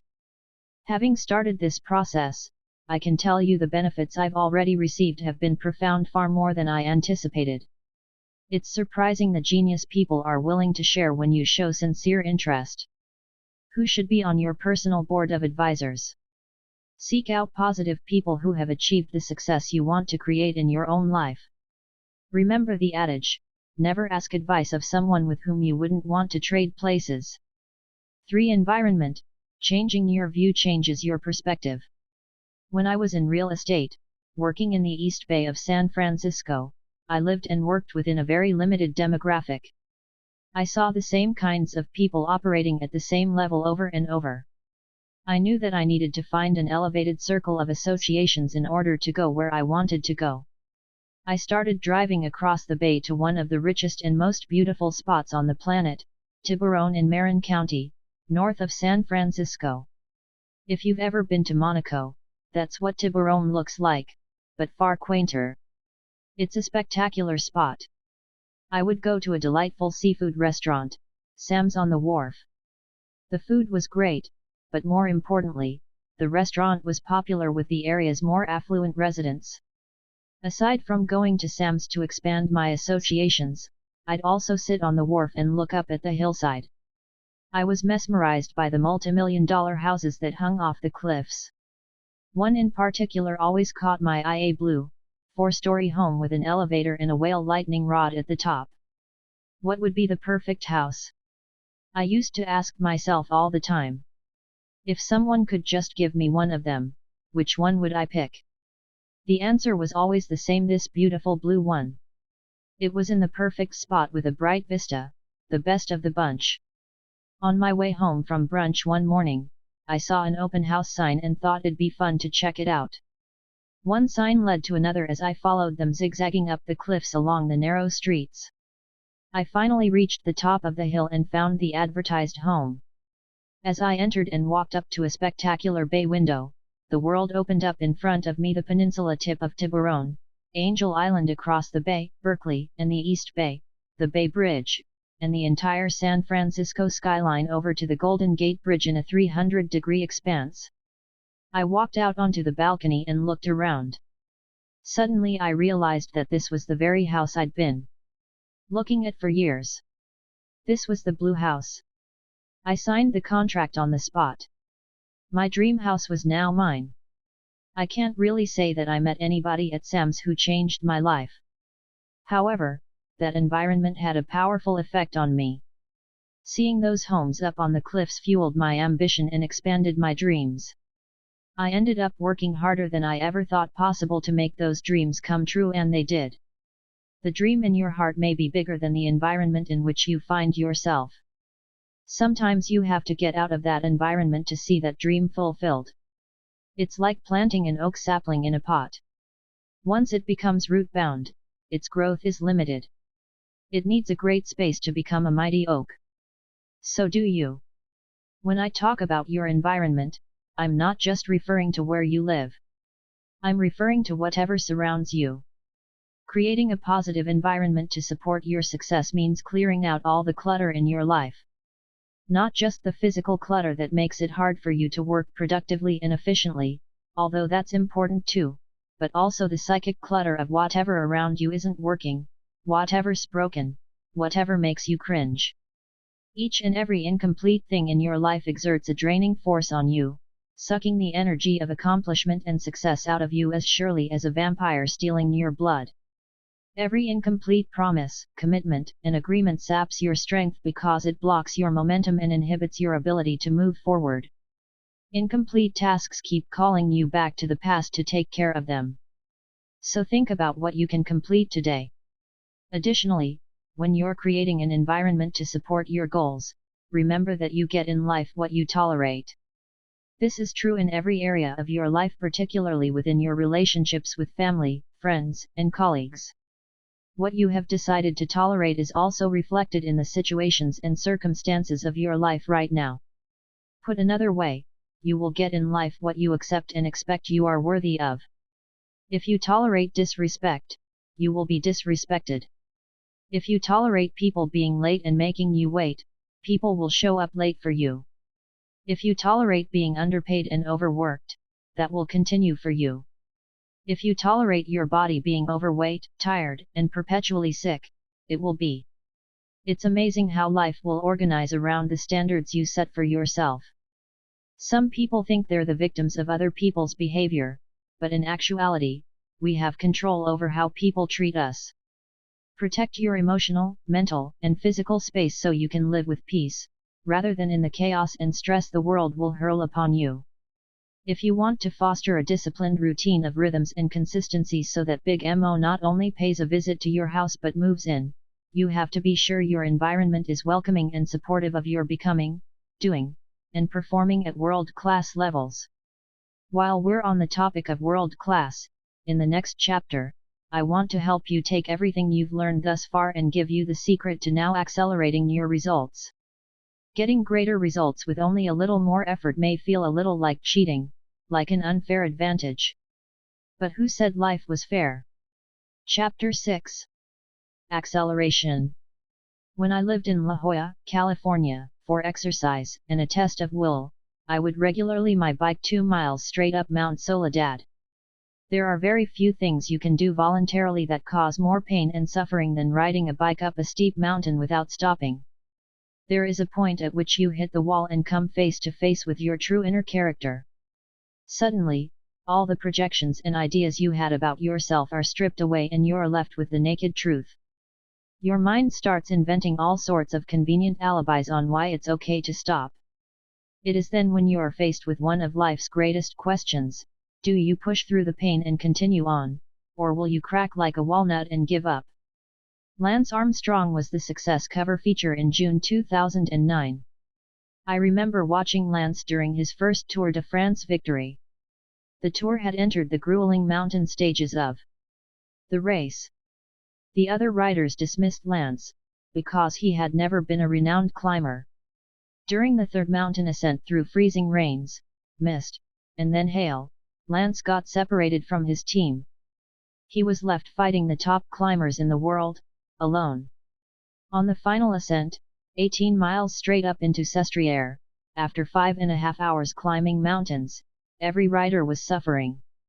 Each needed to search the depths of his stamina and self-definition. Could they endure?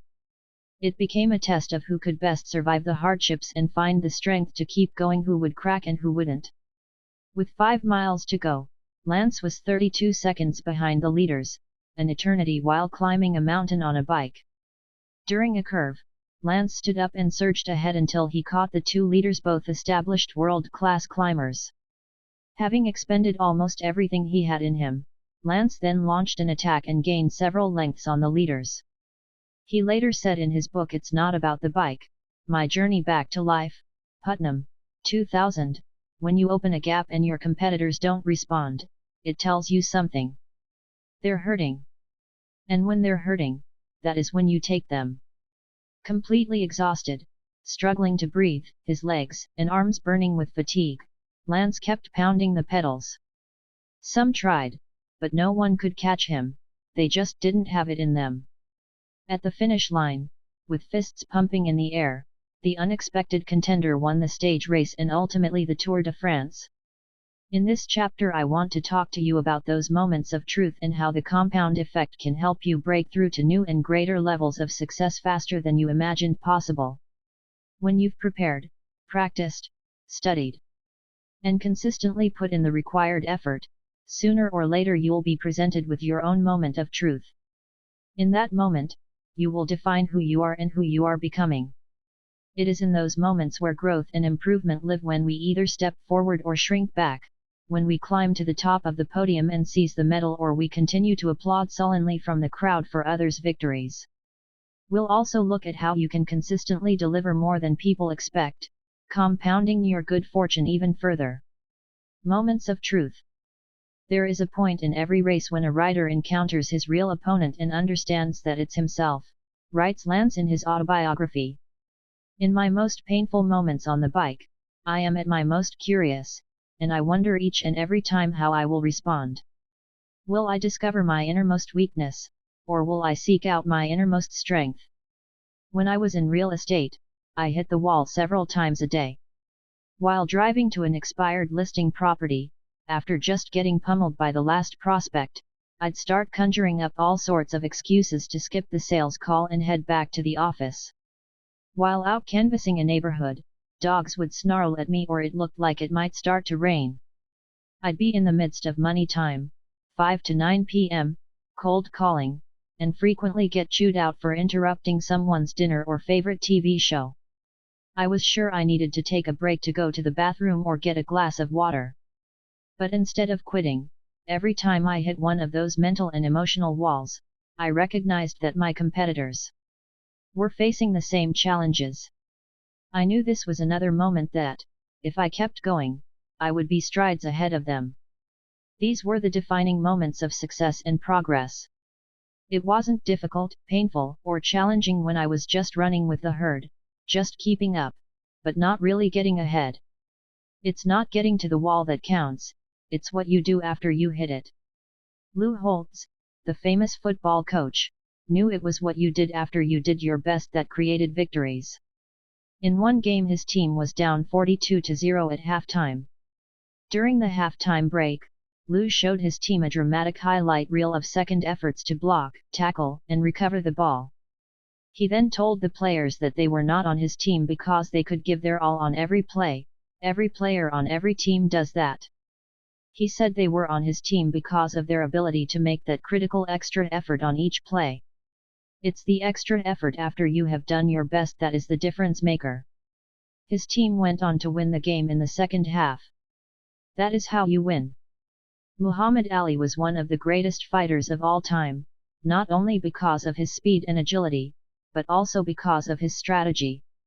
On October 30, 1974, Ali regained his heavyweight championship, besting George Foreman in one of the biggest upsets in boxing history in the Rumble in the Jungle. Almost no one, not even Ali's longtime supporter Howard Cosell, believed the former champion had a chance of winning. Both Joe Frazier and Ken Norton had beaten Ali previously, and George Foreman had knocked both of them out in only the second round. Ali's strategy? To take advantage of the younger champion's weakness, his lack of staying power. Ali knew if he could get Foreman to his wall, he could then take the advantage. This is when Ali came up with the tactic later termed rope-a-dope. Ali would lean on the ropes, shielding his face, while Foreman threw hundreds of punches over 7 rounds. By the 8th round, Foreman was exhausted, he was at his wall. It was then that Ali dropped Foreman with a combination at center ring. Hitting the wall isn't an obstacle, it's an opportunity. During Lance Armstrong's second attempt at winning the Tour de France, it was once again time to head into the mountains.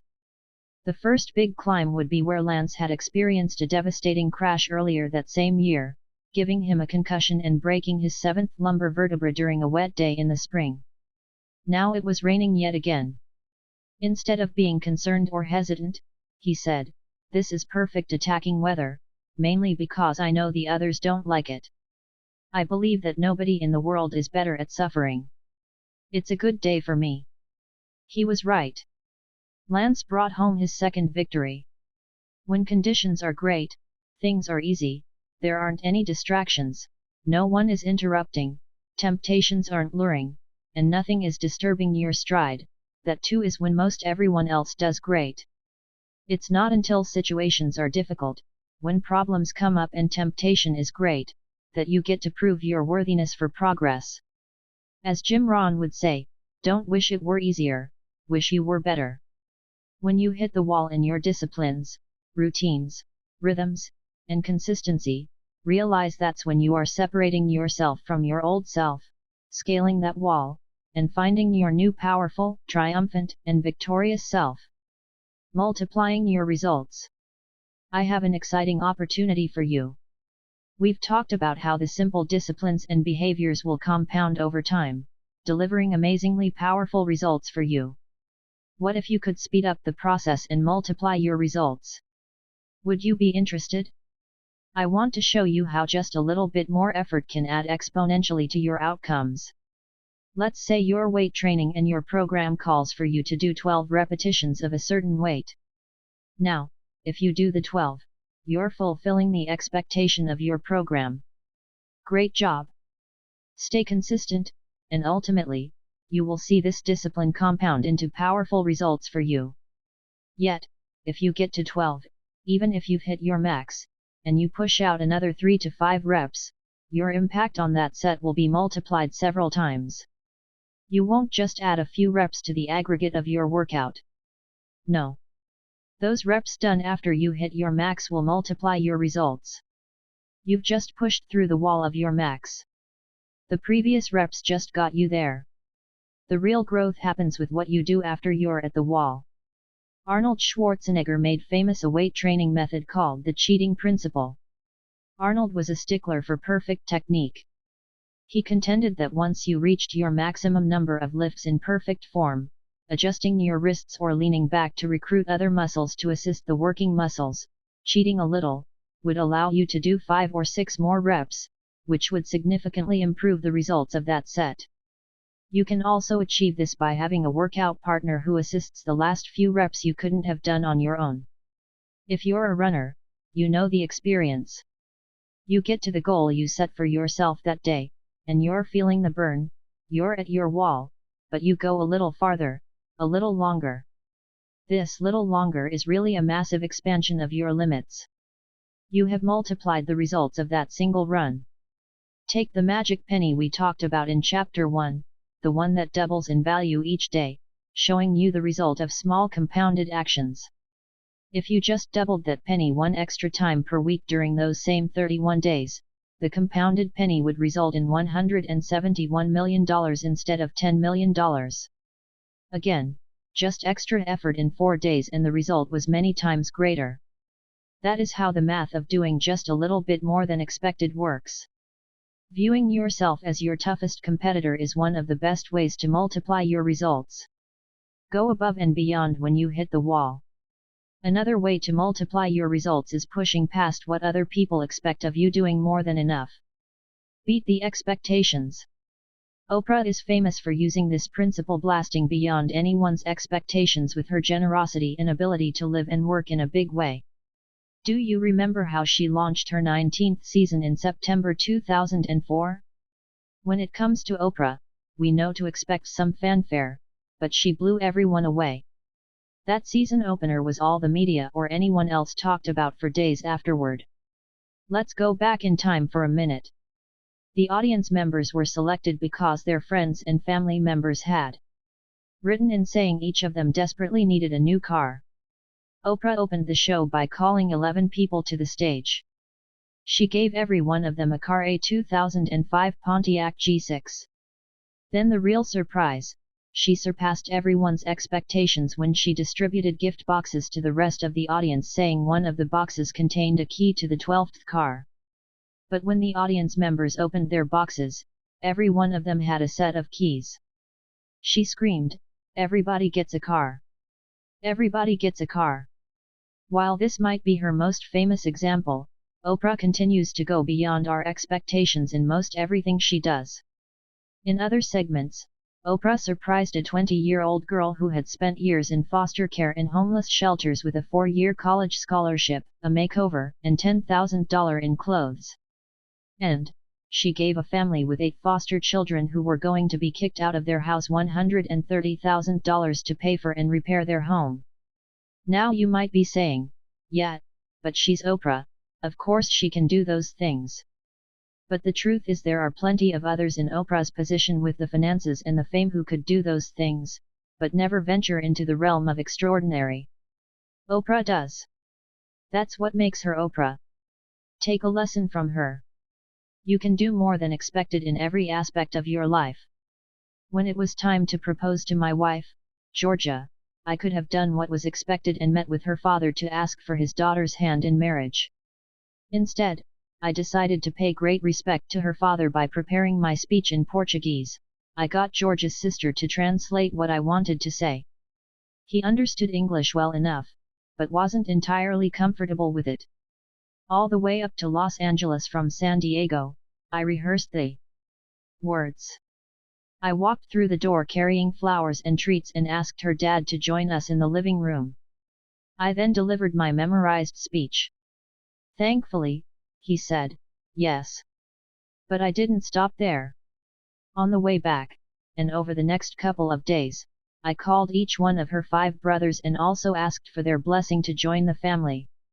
Some were easy to convince, others proceeded to have me earn it. The point is, she told me later that one of the most special aspects about how I proposed was how I had honored her dad and how I had called every one of her brothers, and had her sister teach me Portuguese. That made the act extra special. The result of that extra effort paid off exponentially. Stuart Johnson owns the parent company to Success Video Plus LP. Stuart put a lot of money and a 22-year reputation on the line when he decided to acquire Success Magazine, Success.com, and the other properties of Success Media.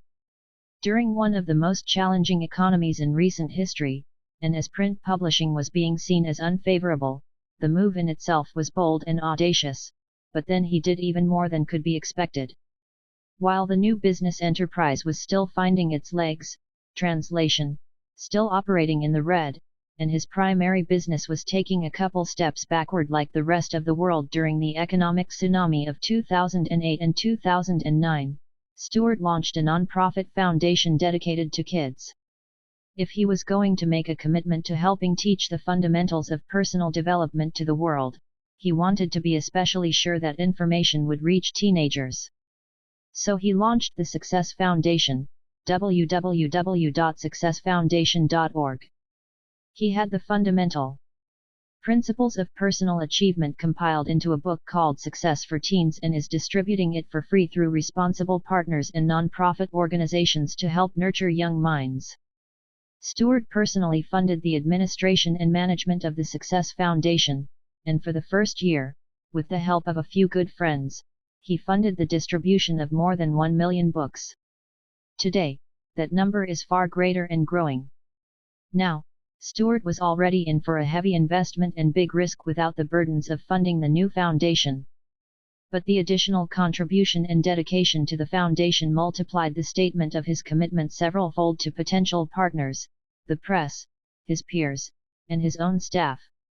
He was doing far more than expected, and it spoke volumes. Where in life can you do more than expected when you hit the wall? Or where can you go for wow? It doesn't take a lot more effort, but the little extra multiplies your results many times over. Whether you're making calls, serving customers, recognizing your team, acknowledging your spouse, going for a run, bench pressing, planning a date night, sharing time with your kids, whatever, what's the little extra you can do that exceeds expectations and accelerates your results? Do the unexpected. I'm a contrarian by nature, I know.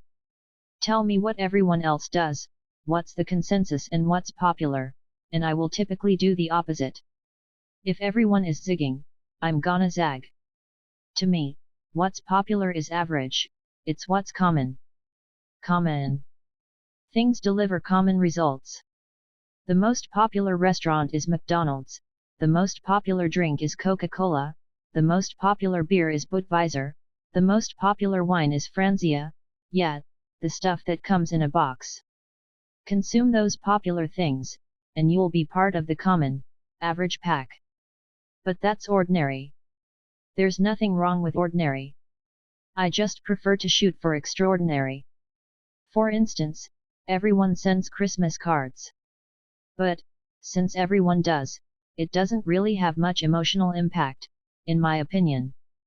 So I choose to send Thanksgiving cards instead. How many Thanksgiving cards do you get? Exactly.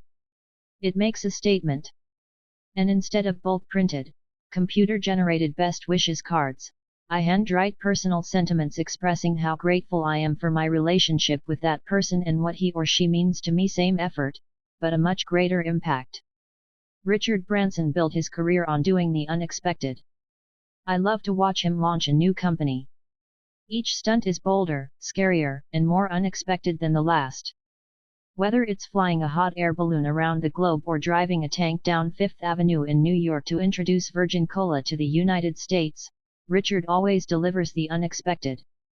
He could get by with the expected press release, a press conference or two, and some swanky party, and call it a day, but instead he goes for the astonishing.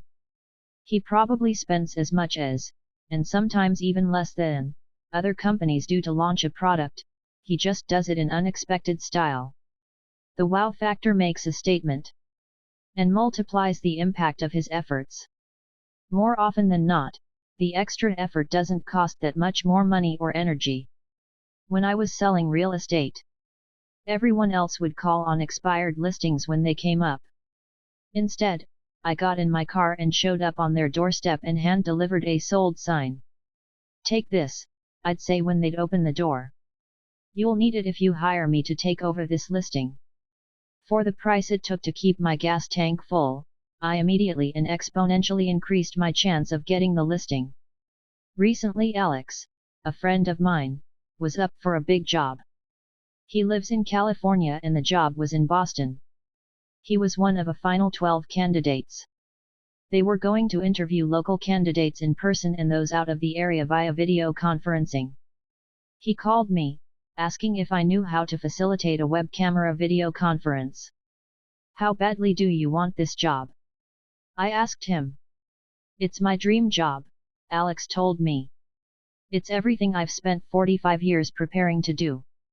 Then get on a plane and show up in person." I said.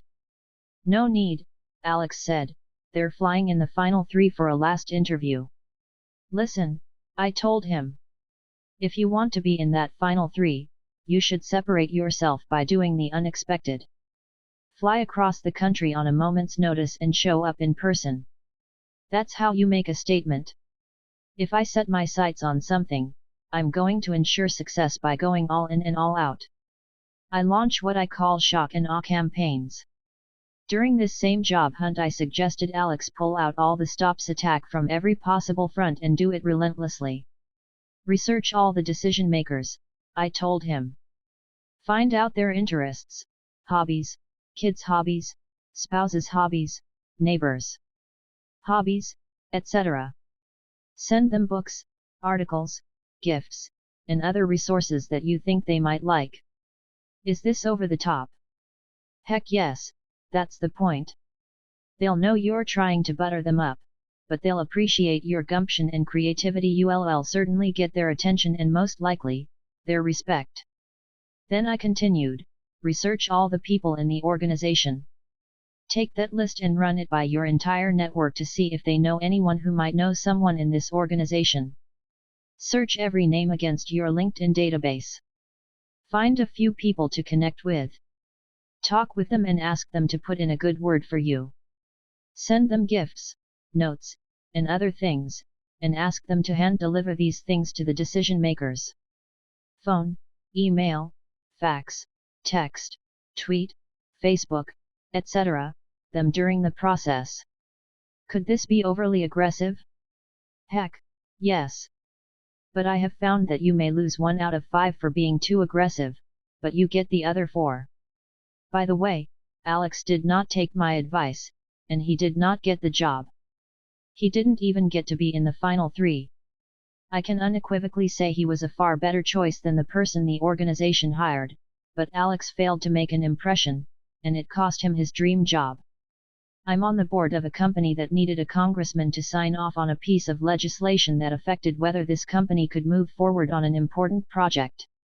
This guy wasn't budging, not because of the actual issue, but because of a political axe he was grinding against others who publicly favored the issue. Instead of making any more futile appeals to sway him, I suggested we go above his head and talk to his boss, his wife. We went through our network until one person led us to someone who was friends with his wife. We then waited for her outside following a church service she attended, and had her friend introduce us. We explained our important case and cause, which was to build an after-school facility in an impoverished neighborhood that would affect the lives of hundreds of children if her husband would support it.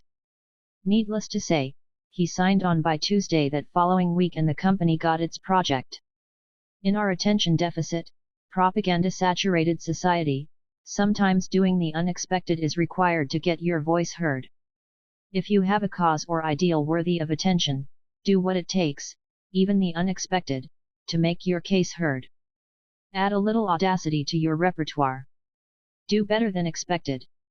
Invisible Children, www.invisibleChildren.com, another non-profit for which I'm a board member, helps rescue and recuperate children who have been abducted and made soldiers in northern Uganda and the Congo.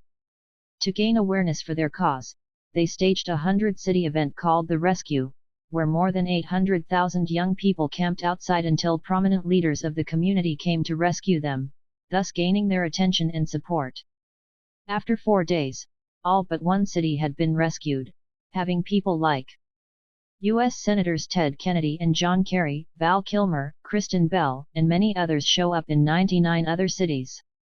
The last city to get rescued was Chicago, and it required Oprah. After 6 days, Oprah was a no-show. On the 4th day, they organized a march that went round and round her studios. The next day they put on a singing and dancing presentation that went on all day and night.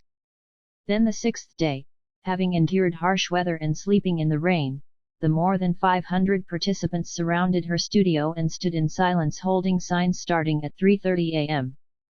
That morning Oprah walked out the doors of Harpo Studios, spoke with the organization's founders and invited the entire group to participate in a live broadcast segment that morning to her more than 20 million viewers.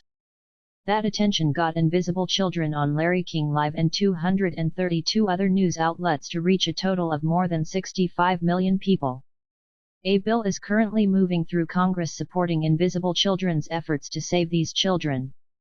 The organization had already pulled off more than expected with the rescue event, but the little extra gumption and steadfastness to capture that last city, and the attention of Oprah, gained Invisible Children its biggest advocate to date, multiplying its results many times over. Find the line of expectation and then exceed it. Even when it comes to the small stuff, or maybe especially then. Whatever I think the dress standard is going to be for any event, for example, I always choose to go at least one step above it. When I am unsure of the attire, I always err on the side of dressing better than I suppose the occasion calls for. Simple, I know, but it's just one way I try to meet my standard to always do and be better than expected. When I do keynotes for large companies, I spend a considerable amount of time preparing, learning about their organization, products, markets, and their expectations for my talk. My goal is always to significantly surpass what they expect, and I do this through tireless preparation. Doing better than expected becomes a big part of your reputation. Your reputation for excellence multiplies your results in the marketplace many times over.